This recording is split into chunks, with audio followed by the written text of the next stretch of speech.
সময়টা বিকেল 4:13। রাস্তা দিয়ে হেঁটে যাচ্ছে একটা ছেলে। ছেলেটার বয়স 23 বা 24-এর মতো হবে। ছেলেটার পোশাকের ঠিক নেই। পেছনের শার্টের কলারের নিচে ছেঁড়া, প্যান্টের অবস্থাও ঠিক নেই, ময়লায় একাকার। সামনে পথশিশু খাবার নিয়ে কাড়াকাড়ি করছে। তা দেখে ছেলেটা তাদের কাছে যায়, গিয়ে বলে, এই কি হয়েছে? এভাবে খাবার নিয়ে ঝগড়া করছিস কেন তোরা? ভাই দেখো না, আমি কত কষ্ট করে খাবারের টাকা পেয়ে এই খাবারগুলা কিনেছি, কিন্তু তারা খেতে দিচ্ছে না, কেড়ে নিয়ে যাচ্ছে। দাঁড়া তোরা, কেউ কোনো কথা বলবি না। ছেলেটা পকেট থেকে 1000 টাকার একটা বান্ডিল বের করে তাদের তিনজনকে মিল করে দেয়। পথশিশুরা ছেলেটার কাছে এত টাকা দেখে অবাক। অবাক হওয়ারই কথা। গায়ের কাপড়ের কোনো বাজ নেই। ছেঁড়া প্যান্ট, ছেঁড়া শার্ট পরে থাকা ছেলের কাছে এত টাকা কোত্থেকে? যা, আর কোনো ঝগড়া করবি না। ছেলেটা হেসে বলে, ভাইয়া তুমি কে, আর তোমার গায়ের এই অবস্থা কেন? আমি নীল, আর আমার পরিচয় দিয়ে তোরা কি করবি? আমি এতিম, আমার কেউ নাই এই দুনিয়ায়। আমিও তোদের খাতার লিস্টেরই। তোরা যেমন আমিও তেমনই। ছেলেটা আবার হেসে বলে, তাহলে তোমার কাছে এত টাকা কেন? তুমি তো আমাদের মতো। আমি তোদের মতো, কিন্তু টাকাই আমার নেশা লেগে আছে। টাকা খুব ভালোবাসি। এই দুনিয়ার মানুষ টাকার পিছু ঘুরে দিন শেষ করে, আর টাকা আমার পিছে ঘুরে দিন শেষ করে, বুঝলি? পথশিশু ছেলেটার কথা কিছুই বুঝে না। বুঝবে কিভাবে? তাদের মতো হয়ে ছেলেটার কাছে এত টাকা। তাহলে তাদের কাছে কেন নেই এত টাকা? যা, যে যার কাজে যা, আর ঝগড়া করবি না খাবার নিয়ে। মিলে মিশে খাবি। জি ভাইয়া। নীল হেঁটে হেঁটে চলে যায় ছোট্ট একটা টিনের ঘরে। গিয়ে চৌকিতে বসে পড়ে। ছোট একটা ছবি হাতে নিয়ে বসে আছে চৌকিতে। মা জানো, তোমার ছেলে এই শহরের পাওয়ারফুল গ্যাংস্টার। তার অনেক টাকা এখন। তুমি চলে গেলে আমাকে একা রেখে, জানো মা, প্রতি রাতে তোমার কথা মনে পড়ে যায় সেই ছোটবেলার কিছু স্মৃতি। মনে পড়ে যায় সেই অমানুষের কথা। তোমার কষ্টের প্রতিশোধ নিয়েছি আমি। নীল চোখের পানি মুছে পকেট থেকে ফোন বের করে কাকে যেন কল দেয়। ভাই বলো। ফারদিন, কই তুই? ভাই আমি তো গোলাপ চত্বরে আছি। চলে আয় আমার প্রিয় বাসায়, সাথে আলমকে নিয়ে আসিস। ওকে ভাই। নীল কল কেটে চৌকিতে গা এলিয়ে দেয়। তার কোনো চিন্তা টেনশন নেই, আছে শুধু টাকার গন্ধ। টাকার গন্ধ তার অল টাইম চাই। টাকা ছাড়া তার আর কিছু প্রয়োজন নেই। এমপি, মন্ত্রী, মিনিস্টার তার কাছে কিছুই না। একটু পরে আলম ফারদিন চলে আসে। এসে দেখে তাদের ভাই চোখ বন্ধ করে শুয়ে আছে। ডাক দেয় না তারা, দাঁড়িয়ে আছে, চোখ খুললে কথা বলবে। এর আগে কথা বলার সাহস তাদের নেই। 32 মিনিট ফারদিন আলম দাঁড়িয়ে থাকে। 32 মিনিট পরে নীল চোখ খুলে দেখে ফারদিন আলম দাঁড়িয়ে আছে। শোয়া থেকে উঠে বিছানায় বসে বলে, আবিরের খোঁজ পেয়েছিস? না ভাই, আমরা খোঁজ লাগিয়েছি। লাগিয়েছি না? ওকে আমার সামনে নিয়ে আসবি রাত 12টার আগে। ওকে আমার চাই চাই চাই। ভাই তুমি মাথা ঠান্ডা করো। ভাই মিনিস্টার দেখা করতে চায় তোমার সাথে। তার টেন্ডার নাকি কেউ নিতে চায় জোর করে। বলে দে এখন দেখা করার সময় নাই। ওকে ভাই। এখন যা তোরা, আর আবিরকে খুঁজে বের কর। ওকে ভাই। ফারদিন আলম চলে যায়। সময় রাত 10:09। নীল সিগারেটের জন্য পকেটে হাত দেয়। সিগারেটের প্যাকেট আছে, কিন্তু সিগারেট শেষ। নীল সিগারেটের জন্য রাস্তায় বের হয়। রাস্তা দিয়ে হাঁটা ধরে। একটু দূর যেতেই হঠাৎ একটা গাড়ি এসে নীলের জামা কাপড়ে কাদা মাখিয়ে দেয়। এমনিতেই কাপড়ে ময়লা লেগে আছে, আবার কাদা দিয়ে ভরিয়ে দিয়েছে। নীলের মাথার রাগ চড়ে যায়। পেছনে হাত দেয় পিস্তলের জন্য। হঠাৎ গাড়ি থেকে একটা মেয়ে নেমে এসে বলে, সরি আমি খেয়াল করি নাই। নীল এক ধ্যানে মেয়েটার দিকে চেয়ে আছে। রাতের বেলায় ও মেয়েটার পুরো মুখটা ভেসে উঠেছে। এই যে শুনতে পাচ্ছেন কি বলছি? হ্যাঁ শুনেছি। আর আপনি একটা মেয়ে মানুষ হয়ে এত রাত করে বাহিরে কেন? কাজিনের জন্মদিনে গিয়ে লেট হয়ে গেছে। থাকেন কোথায় আপনি? আগে তো দেখি নাই এই এলাকায়। আমি নতুন এই এলাকায়, সামনেই থাকি, আর আমার খালার বাসাও এখানেই। ও, আমি নীলাদ্রি। আপনি? আমি নীল। অবশ্যই আর একটা নাম আছে, সেটা না বলাই ভালো হবে। আরে আমাদের নামের মাঝেও মিল আছে। থাকতেই পারে, স্বাভাবিক ব্যাপার। ওকে, ভালো থাকবেন, আমি যাই, লেট হয়ে যাচ্ছে। হুম। নীলাদ্রি চলে যায়। নীল সেখানেই দাঁড়িয়ে থাকে। নামটা যেমন সুন্দর, মুখটাও তেমন সুন্দর। নীল সিগারেট নিয়ে বাসায় ঢুকতেই তার ফোনে কল আসে। কল রিসিভ করতেই ওপাশ থেকে বলে, ভাই আবিরকে খুঁজে পেয়েছি। নিয়ে আয় আমার বাংলোতে। ওকে ভাইয়া। নীল বের হয় তার বাংলোতে যাবে। সেই বাংলোতে শুধু তার একটা বড় রুম আছে। দুই দিকে দুটো জানালা, পেছন দিকে একটা দরজা আছে। সেখান দিয়ে ঢুকতে হয় সে বাংলোতে। একটু পরে সেখানে চলে আসে। সেখানে চেয়ারে বাঁধা আবির। ফারদিন নীলকে বসার জন্য চেয়ার দেয় আবিরের সামনে। নীল সেই চেয়ারে বসে বলে, কিরে, তুই তো খুব চালু মাল রে, এত টাকা নিয়ে ঘুরিস, তোর তো বুকের পাঠা আছে রে। দেখ তুফান, আমাকে ছেড়ে দে। আমার শরীরে একটু আঁচড় লাগলে তোর জীবন শেষ করে দিবে আমার ভাই, বলে দিলাম। কি বললি তুই? এই শহরে তুফানকে মারার মানুষ এখনো পয়দা হয় নাই।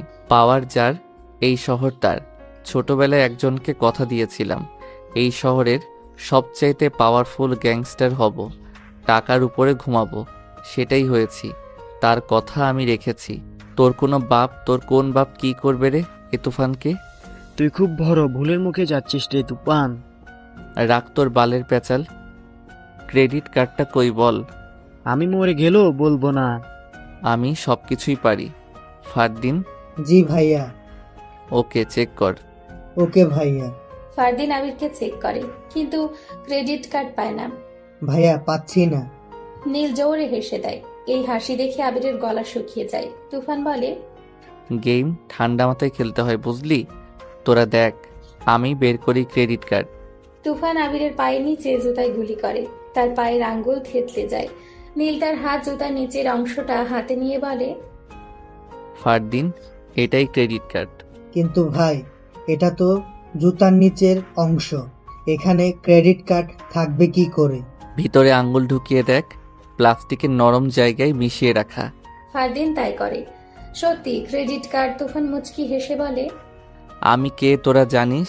তোরা হয়তো এটাও জানিস আমি ঠান্ডা মাথায় গেম খেলতে পছন্দ করি। জি ভাই। দেখ তুফান, এই টাকা নিয়ে তুই তোর মৃত্যু ডেকে আনিস না। আমার ভাই ডেভিড জানতে পারলে তুই আর এই শহরে জ্যান্ত থাকবি না, বলে দিলাম। কি বললি? তোর ভাই ডেভিড মারবে? হাসি পেল রে। যা, তোর কাছ থেকে শুধু টাকাই নিলাম না, সাথে তোর জীবনটাও নিয়ে নিলাম। এই বলেই তুফান আবিরের কপাল বরাবর গুলি চালিয়ে দেয়। আবিরের লাশটা চেয়ার সহ মাটিতে পড়ে যায়। তুফান মন খুলে হাসে। তুফান বলে, চল আমার রাজপ্রাসাদে। জি ভাই চলো। তুফান ফারদিন আলম চলে যায় নীলের রাজপ্রাসাদে। সেটা রাজপ্রাসাদ বললে ভুল হবে। ধরে নিতে পারা যায় এই বাড়িটা পুরোটাই তুফানের ফিঙ্গারপ্রিন্টের সিস্টেম করা। তুফান সেই বাড়িতে পা রাখতেই বাড়িটাও বুঝে যায় তার বস আসছে। সেই দিন অনেক রাত পরে ঘুমায় তারা তিনজন। সকাল 6টা। বস, আবির ভাই খুন হয়েছে। এই কথা শুনেই লোকটার হাত থেকে ফোনটা মাটিতে পড়ে যায়। বস, আপনি শুনতে পাচ্ছেন? বস বস। আর কিছু উত্তর পায় না ওপাশ থেকে। আবিরের লাশের কথা শুনে তার ভাই হতভম্ব হয়ে পড়ে। কে খুন করেছে তার ভাইকে? সে লোকটা জোরে কেঁদে দেয়। কে মেরেছে আমার আদরের ভাইকে? কার এত বড় সাহস ডেভিডের ভাইকে মারার? আসাদ, তুই বের কর আমার ভাইকে কে মেরেছে। আমি তার মুন্ডুটা চাই। যদি না পাই, তোদের সব কয়টার মৃত্যু ঘটাবো আমি। বস, আমাদের ভালো করে খোঁজ নিতে হবে। তার আগে একটা কথা কিছুতেই ভাবতে পারছি না, কার এত বড় সাহস। বস, আমার মনে হয় যে আবির ভাইকে মেরেছে সে সাধারণ কেউ না। আমি কিছু শুনতে চাই না, আমি আমার ভাইয়ের খুনিকে চাই। কার এত বড় সাহস আমার ভাইকে মেরেছে? তার রক্ত দিয়ে আমি গোসল করতে চাই। বস, আপনি মাথা ঠান্ডা করেন। আমরা যে করেই হোক তাকে খুঁজে বের করবই। সেদিন ডেভিড তার ভাইকে দাফন করে কবরের মাটি ছুঁয়ে কসম করে তার ভাইয়ের খুনের প্রতিশোধ সে নিবেই। অন্যদিকে নীল ঘুম থেকে উঠে ফ্রেশ হয়ে নিচে নেমে আসে। সোফায় বসিয়ে গল্প করছে ফারদিন আর আলম। নীলকে দেখে দাঁড়িয়ে যায় তারা দুজন। নীল বলে, কি রে, তোরা খেয়েছিস? না ভাইয়া, তোমাকে ছাড়া খাবো। তুমি ভাবলে কিভাবে বলো তো? হয়েছে, আয় এখন খাবো। তারা খেয়ে সোফায় বসে গল্প করে। একটু পরে ফারদিন আলম চলে যায়। নীল রুমে চলে যায়। রুমে যেতেই তার ফোনে একটা SMS আসে। তা ওপেন করে দেখে নীল পুরাই অবাক। কালকে রাতের কিছু ছবি আবিরকে মারার সময় কেউ তুলেছে। নিচে ছোট্ট করে লেখা, ওয়েলকাম ঠান্ডা মাথার গেমার মিস্টার তুফান ওরফে নীল। নীল ভয় পায়, তার গোপন নাম জানি কিভাবে। নীল তাড়াতাড়ি করে সেই নাম্বারে কল দেয়। অবাক হয় নাম্বারটা বন্ধ পেয়ে। কে তার সাথে এমনটা করতে পারে? নীলকে অনেক ভাবাচ্ছে এই বিষয়টা। নীল ভেবে পাচ্ছে না, তার বাংলোর খোঁজ তো কেউ জানে না, তাহলে কে তার সেইখানে গিয়ে ছবি তুলতে পারে? দূর, আর ভাবতেই পারছে না। যে করেই হোক বের করতে হবে সে কে হতে পারে। আমার ভাইকে যে মেরেছে তার মৃত্যু আমি নিজের হাতে দিব। ডেভিডের সাথে কেউ শত্রুতা করলে তার মৃত্যু নিশ্চিত। আসাদ, এই শহর তন্ন তন্ন করে খোঁজ কে মেরেছে আমার ভাইকে। আমি তার রক্ত দিয়ে গোসল করব। জি বস, আমরা খোঁজ লাগিয়েছি। সময় বিকেল 5টা। নীল বাহিরে টং দোকানে বসে সিগারেট টেনেই যাচ্ছে। তার আশেপাশে কি হচ্ছে তার কোনো মাথা ব্যথা নেই। হঠাৎ করে কানে ভেসে আসে কিছু পোলাপানের বাজে কিছু কথা। নীল সেদিকে তাকিয়ে দেখে একটা মেয়েকে কিছু ছেলে বাজে কথা বলছে, আবার ওনা ধরে টান দিচ্ছে। নীল এগিয়ে গিয়ে বলে, কি হয়েছে এখানে? আর তোরা মেয়েটাকে এসব বলছিস কেন? এই, তুই কে রে? তোকে বলতে হবে কেন? আমার শহরে এসব করিস, আবার আমাকে বলছিস কেন? বলতে হবে? দেখ, ভালো করে বলছি, চলে যা এখান থেকে। না গেলে কি করবি? মেরে মাটিতে পুঁতে ফেলবো। নীল একটা ছেলের কলার টেনে কানে কানে বলে, এই পাওয়ারফুল গ্যাংস্টার তুফানকে মাটিতে পুঁতে ফেলবি? ছেলেটা চোখ বড় করে তাকায় তার দিকে। হুমড়ি খেয়ে পড়ে নীলের পায়ে। ভাই, মাফ করে দিন, আমরা বুঝতে পারি নাই। এই জীবনে আর এমন করব না। এখন থেকে নারীকে সম্মান দিব। ভাই, এবারের মতো মাফ করে দিন। যা। ছেলেগুলো দৌড়ে পালিয়ে যায়। নীল মুচকি হেসে সেখান থেকে এসে আবারও টঙের দোকানে বসে আর একটা সিগারেট জ্বালায়। রাত 10টা। ডেভিড বসে আছে সোফায়, সাথে আসাদ দাঁড়িয়ে আছে। ডেভিড বলে, আমার শহরে কে আছে যে আমার ভাইকে মারতে পারে? আমি তাকে দেখতে চাই। তার কলিজাটা আমি আমার নিজের হাতে টেনে বের করব। বস, আপনি সকাল থেকে কিছুই মুখে দেন নাই। কিছু খেয়ে নিন, না হলে অসুস্থ হয়ে পড়বেন। রাখ তোর খাওয়া। আমার ভাইকে কে মেরেছে তাকে খুঁজে বের কর। আমি 24 আওয়ার্স সময় দিলাম তোদেরকে। আমার ভাইয়ের খুনিকে বের কর, না হলে তোরা আর আলো দেখবি না। সোজা উপরে পাঠিয়ে দিব সব কয়টাকে। নীল বসে আছে তার ক্লাব রুমে। পাশে কেউ নেই। বাম হাতে সিগারেট, ডান হাতে মদের বোতল। সে ভেবে পায় না সেই রাতে কে ছবি তুলেছে। তার সাথে এত বড় ক্রিমিনালি কে করেছে সেটাই জানতে হবে। এসব ভাবতে ভাবতে হঠাৎ নীলের ফোনটা বেজে ওঠে। নাম্বার না দেখেই কল রিসিভ করতেই ওপাশ থেকে অচেনা মেয়ে কণ্ঠ বলে, কি মিস্টার তুফান ওরফে নীল, খুব চিন্তা হচ্ছে নাকি? এত ভেবে কি হবে? কে তুই? কেন এমন করছিস? কথা শুনে মনে হচ্ছে আমার বিষয়ে সবই জানিস। এটাও জানিস যে এই পাওয়ারফুল গ্যাংস্টার তুফান কি করতে পারে। সবটাই জানি মিস্টার তুফান। এটাও জানি নিজের বাবাকে নিজেই গলা টিপে মেরেছ। সবটাই জানিস বুঝলাম, কিন্তু তুই কে? আমার সাথে তোর কিসের শত্রুতা? পিছু কেন নিয়েছিস আমার? পারলে সামনে এসে কথা বল, দেখি কত বড় গেইমার হয়েছিস তুই। সেটা রহস্য থেকে যাক না। এত তাড়া কিসের মিস্টার তুফান? নীল মুচকি হেসে বলে। ওকে। অচেনা মেয়েটা কল কেটে দেয়। নীল ভাবতেই পারতেছে না এই মেয়েটা কেই হতে পারে। মিলি হবে? না না, সে হবে কিভাবে? তাকে তো আমি নিজের হাতেই মেরেছি। মরা মানুষ এসব করবে কিভাবে?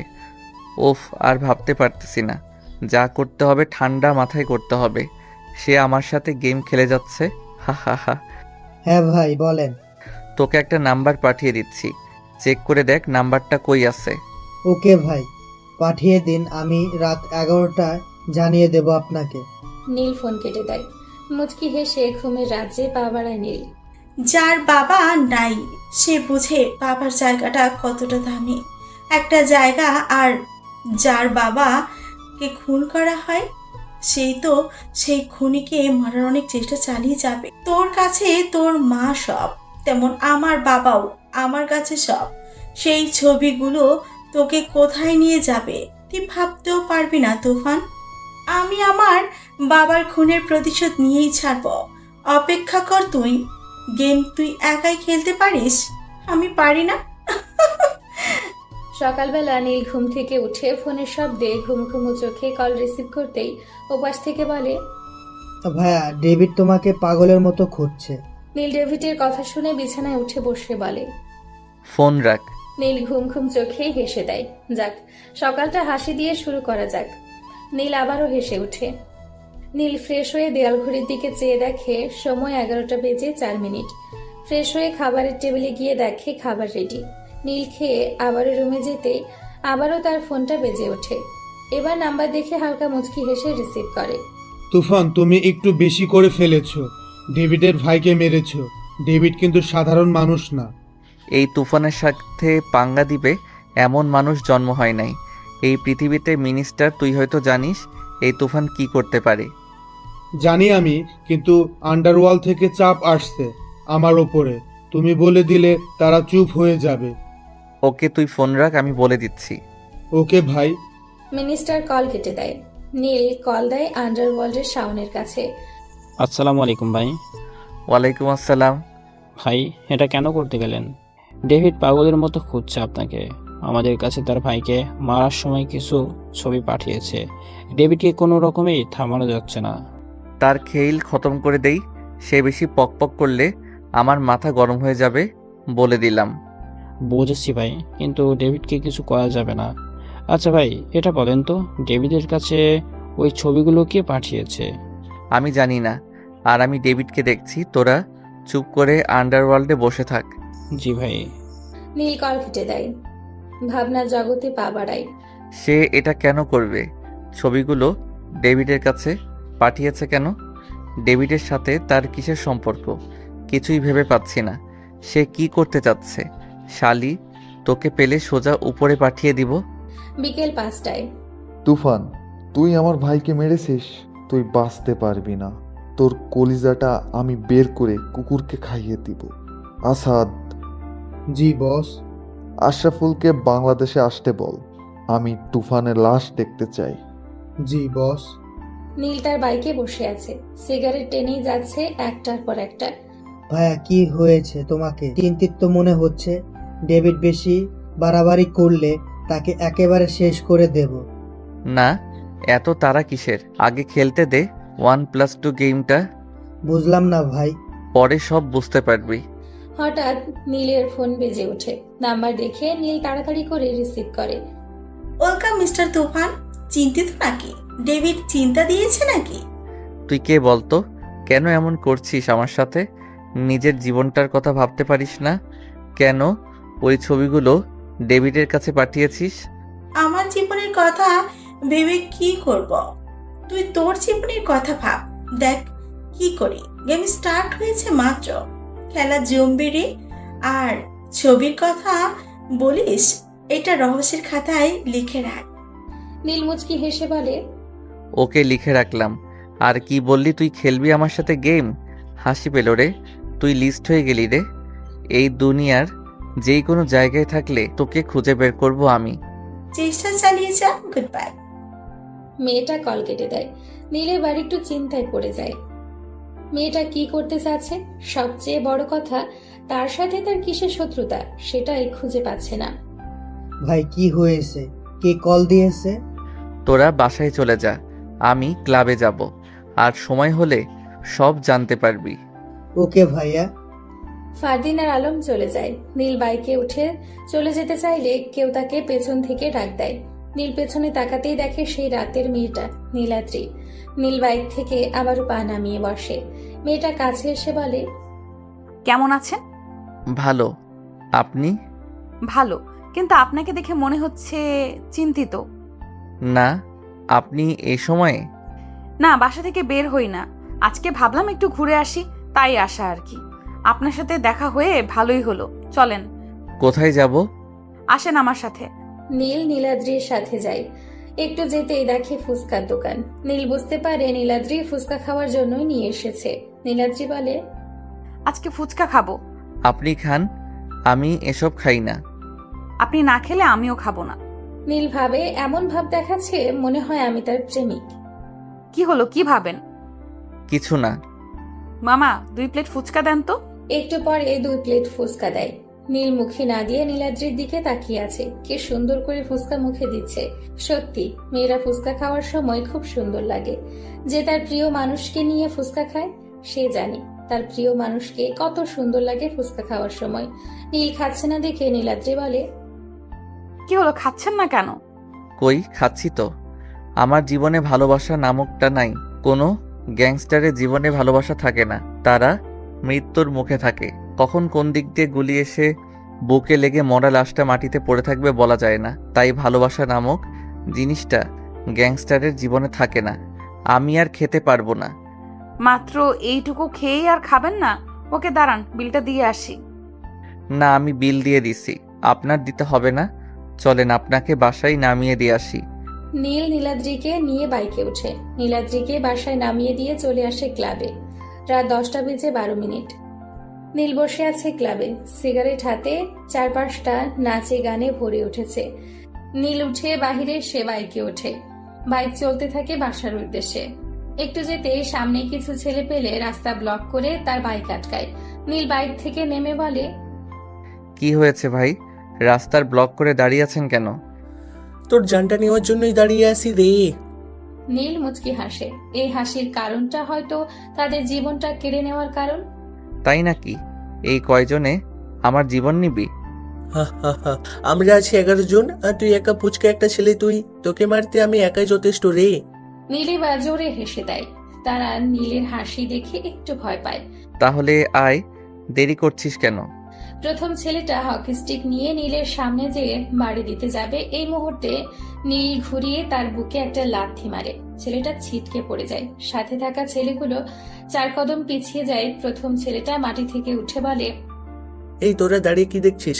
শালাকে মেরে মাটিতে পুঁতে ফেল। সবগুলো ছেড়ে যায় নীলকে মারার জন্য। নীল পিছন থেকে 9mm ক্যালিবারের 2টা পিস্তল 2 হাতে নিয়ে ডিরেক্ট সব কয়টার কপাল বরাবর শুট করে দেয়। সব কয়টার লাশ পড়ে যায়। বেঁচে আছে শুধু প্রথম ছেলেটা। নীল বলে, কি রে, আয়, মারবি না আমাকে? ছেলেটা নীলের পায়ে পড়ে যায়। আমাকে মাফ করে দিন, আমি বুঝতে পারি নাই। আমার জীবনটা ভিক্ষা দিন, আমি এই জীবনে এই ভুল করব না। নীল মুচকি হেসে বলে, কে পাঠিয়েছে তোদেরকে? ভাই আমি বলতে পারবো না, বললে ওরা আমাকে মেরে ফেলবে। আর এখন আমাকে না বললে আমি তোকে মেরে ফেলবো। ভাই মাফ করে দিন, আর এমনটা করব না। নীল ছেলেটার পায়ে গুলি করে। ছেলেটা চিৎকার করে বলে, বলছি ভাই, বলছি আমাকে মারবেন না। আমি বলছি কে পাঠিয়েছি। বল। ডেভিড ভাই পাঠিয়েছি আমাদেরকে আপনাকে মারার জন্য। নীল হেসে বলে, আমাকে মারার সাহস এই পৃথিবীতে কারো হয় নাই। এই পাওয়ারফুল গ্যাংস্টার তুফানকে মারার মতো মানুষ এই দুনিয়ায় পয়দা হয় নাই রে। ছেলেটা তুফান নাম শুনে অজ্ঞান হওয়ার উপক্রম। তার গলা শুকিয়ে যায়। ভাই এবারের মতো মাফ করে দিন, আমি বুঝতে পারি নাই। এই তুফানকে যে মারার চেষ্টা করে তাকে আমি বাঁচিয়ে রাখি না। ওপারে ভালো থাকিস। এটা বলে নীল তার কপাল বরাবর গুলি করে। ছেলেটা নিথর দেহটা মাটিতে লুটিয়ে পড়ে। নীল মুচকি হেসে বাইকে বসে। ফুল স্পিডে বাইক চালিয়ে তার বড় বাসায় চলে আসে। ফ্রেশ হয়ে বিছানায় বসতেই নীলের ফোনটা বেজে ওঠে। রিসিভ করতেই ওপাশ থেকে বলে, ভাই আপনি যে নাম্বারটা দিয়েছিলেন সেই নাম্বারটা এখনো সিন কোম্পানি তৈরি করে নাই। এই নাম্বারটার কোনো কোল ঠিকানা পাইনি। এটা কিভাবে সম্ভব? তাহলে এই নাম্বার থেকে কল আসে কিভাবে? ভাই এটা হয়তো নেট কালেকশন নাম্বার থেকে দিতে পারে, যা বুঝেছি আমি। ওকে, চেষ্টা চালিয়ে যা তুই। কোনো কিছু পেলে আমাকে সাথে সাথে জানাবি। জি ভাই। নীল কল কেটে দেয়। ভাবনায় পড়ে যায় নীল। এটা কিভাবে সম্ভব? একটা নাম্বার দিয়ে SMS আসে, কলও আসে, তাহলে সেই নাম্বারটা কোম্পানিতেই নেই। দূর, মাথায় ব্যথা হয়ে যাবে তার এসব ভাবতে ভাবতে। সে কে? কি চায় তার কাছে? নীল তার কি বা ক্ষতি করেছে? তার পিছু কেন নিয়েছে সে? তার সাথে তার কিসের শত্রুতা? যেই হোক না কেন নীল তাকে খুঁজে বের করবেই। এই তুফানের সাথে যে লাগতে আসে তার মৃত্যু নিশ্চিত। একবার সামনে পেলে সোজা উপরে পাঠিয়ে দিব শালির বাচ্চাকে। বস, তুফান সবগুলোকে মেরে ফেলেছে, একটাও বাঁচতে পারে নাই। রাস্তার কুকুরগুলা সেই লাশগুলোকে উধাও করে ফেলেছে, একজনের লাশও পাওয়া যায় নাই। তুফানকে এভাবে কিছু করা যাবে না। তাকে মারতে হলে মাথা খাটিয়ে মারতে হবে, ঠান্ডা মাথায় প্ল্যান করে তাকে মারতে হবে। আর আশরাফুল কি বলেছে, সে কবে বাংলাদেশে আসবে? বস 3 দিন পরে আসবে ছোট সাহেব। ওকে, আসুক আমার ছেলে। পরে তুফানের মৃত্যু আমি আমার নিজের হাতে দিব। আমার ভাইকে মারার প্রতিশোধ আমি নিজ হাতে নিব। 23 কোটি টাকার ক্রেডিট কার্ড নিয়েছে আমার ভাইয়ের কাছ থেকে। বস, ছবিগুলা যে পাঠিয়েছে সে কে, আপনি তাকে চেনেন? না, আমি তাকে চিনি না, কিন্তু সে ভালো কাজ করেছে। আমাকে ছবিগুলা না পাঠালে আমি বুঝতেই পারতাম না আমার ভাইকে তুফান মেরেছে। ঠিক বলেছেন বস, কিন্তু সে কে বস? সে কিভাবে ছবিগুলা তুলেছে আর আপনাকেই বা কিভাবে চেনে? আমার মনে হয় তুফানের সাথে তার শত্রুতা আছে, না হলে সে তার ছবিগুলা আপনার কাছে পাঠাবে কেন? যে কোনো একটা শত্রুতা আছে তার মাঝে। আমিও তাই ভেবেছি, সে আমাকে কিভাবে চিনে। আমার শুধু তুফানকে চাই, তার লাশটা আমি দেখতে চাই। আমি এই দুনিয়ায় একা হয়ে গেলাম, আমার কেউ নাই। আমাকে জন্ম দেওয়ার সময় আমার মা মারা গেল, আর একজন ছিল, তাকেও মেরে ফেলা হয়েছে। খুনের প্রতিশোধ আমি নিয়েই ছাড়ব। তুফান, তুই অপেক্ষা কর, খুব শীঘ্রই দেখা হচ্ছে তোর সাথে। সেদিন হয়তো তুই মরে যাবি, আর আমি তোর মরা দেখে আনন্দ নিব। সবচেয়ে আপন মানুষ ফ্যামিলিতে বাবা মা, আর তারাই যদি এই পৃথিবীতে না থাকে তাহলে কিসের জীবন? মা ডাকার মতো কেউ নাই। এতিমের খাতায় নাম দিতে হয়েছে এক অমানুষের কারণে। আমি আমার মাকে অনেক ভালোবাসতাম, এক অমানুষের কারণে আজ আমার মাকে আমি হারিয়েছি। পাইনি আমার মায়ের আদর। যখন আমার মায়ের কথা মনে হয় খুব কষ্ট হয়। মা, তুমি কি আমার কথা শুনতে পাচ্ছ? আমি ভালো নেই মা। উপরে হাসি খুশি, ভেতরটা কান্নায় ভরে থাকে সব সময়। মানুষ প্রেম ভালোবাসায় কষ্ট পেয়ে রাতের পর রাত কান্না করে বালিশ ভেজায়, আর আমি তোমার জন্য কান্না করে বালিশ ভেজাই মা। রাত 2:47। নীল ঘরে বসে বসে তার মায়ের ছবির সাথে কথা বলে। চোখের পানি মুছে পকেটে হাত দিয়ে দেখে সিগারেট নেই। বিছানা থেকে উঠে শেলফের ভেতর থেকে 3 প্যাকেট সিগারেট নিয়ে আবারও বসে খাটে। সিগারেট জ্বালাতে যাবে এমন সময় নীলের ফোনটা বেজে ওঠে। নীল নাম্বারটা দেখে মুচকি হাসি দেয়। রিসিভ করতে ওপাশ থেকে বলে, খুব বড় গেমার হয়ে গেছিস তুই, তাই না? আমার ভাইকে মেরে তুই খুব বড় একটা ভুল করেছিস। এর ফল খুব ভয়াবহ হবে রে। তুই কি মনে করেছিস আমি কিছুই বলবো না? তুই ভালো করে জানিস এই ডেভিড কি করতে পারে। আজাইরা পেঁচাল পাড়ার জন্য কল দিয়েছিস নাকি? পাওয়ারফুল গ্যাংস্টার তুফান কি করতে পারে তুই ভালো করে জানিস। ডিব্বার বাচ্চা, আমার সাথে লাগতে আসিস না। আগুনে পা রাখতে যাইস না, পা সহ শরীরটা পুড়ে ছাই হয়ে যাবি। নীল রেগে কল কেটে দেয়। সকাল 11টা। আমার কি হয়েছে? আমি সারা দিন ওই ছেলেটার কথা ভাবি কেন? নাকি প্রেমে টেমে পড়ে গেলাম? ফোনও দিতে পারছি না। নাম্বার তো নিয়েছি, বলেছি কল দিব পরে, আর দেই নাই, ভয় লাগে যদি কিছু বলে। নীলাদ্রি এসব কথা নিজে নিজেই বলে, আবারও হাত দিয়ে মুখ ঢেকে রাখে। কথায় আছে না, লজ্জা নারীর ভূষণ। নিজে নিজে বলছে, আবার নিজে নিজেই লজ্জা পাচ্ছে। হয়তো নীলাদ্রির মনে নীলকে নিয়ে ভাবনা হচ্ছে। নীল বসে আছে সোফায়, সাথে ফারদিন আলম দাঁড়িয়ে আছে। নীল বলে, এতিমখানায় খাবার দিয়েছিস? হ্যাঁ ভাইয়া, দিয়েছি। নতুন কাপড় দিয়েছিস? ভাই, দেওয়া হয় নাই, আজকে বিকেলে দেব। আর তোমাকেও সাথে যেতে হবে। ওকে, যাব। বিকেল 5টা। নীল ফারদিন আলম এতিমখানায় যায়। বাচ্চাদেরকে নতুন কাপড় দিয়ে চলে আসার সময় নীলাদ্রির সাথে দেখা। নীলাদ্রি বলে, কেমন আছেন? জি ভালো, আপনি? ভালো। এখানে কেন? এতিমখানায় বাচ্চাদেরকে নতুন কাপড় দিয়েছি। এটা আমারই এতিমখানা। মা মারা যাওয়ার পরে এই এতিমখানাটা দিয়েছি। অনেক ভালো। এরা দুজন কে? আমার ভাই। এই তোরা চলে যা, আমি পরে আসছি। ওকে ভাইয়া। ফারদিন আলম চলে যায়।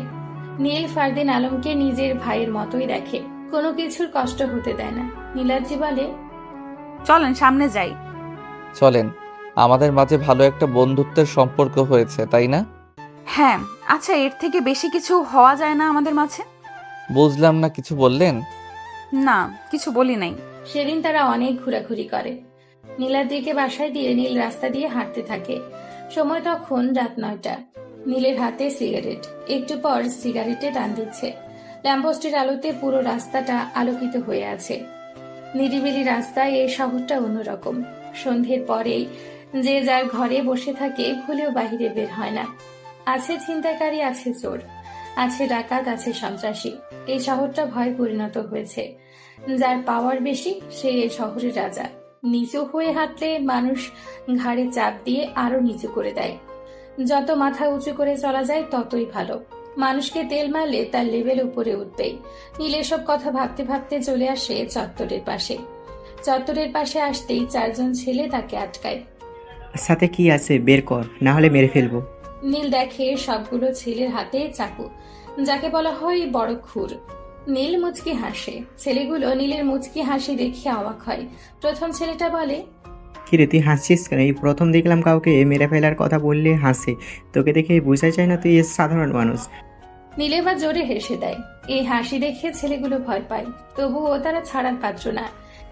দেখ হাসবি না, সাথে কি আছে দিয়ে যা, তোকে কিছু করবো না। আমাকে কিছু করার আগে তোদের জীবনের কথাটা একটাবার চিন্তা করিস। আমার শহরে ছিনতাই করিস, একটাবার ভাবলি না এটা কার শহর? এই শহরে রাজত্ব করে কে? এই তুই কে রে? বেশ বড় বড় কথা বলছিস। এতক্ষণ কিছুই বলি নাই, ভালো করে বলিস। সাথে কি আছে দিয়ে চলে যা। নীল পেছনে হাত দিয়ে কোমরের দুই সাইড থেকে 2টা পিস্তল বের করে বলে, নে ভাই, আমার কাছে এই 2টা জিনিস আছে, নিয়ে যা।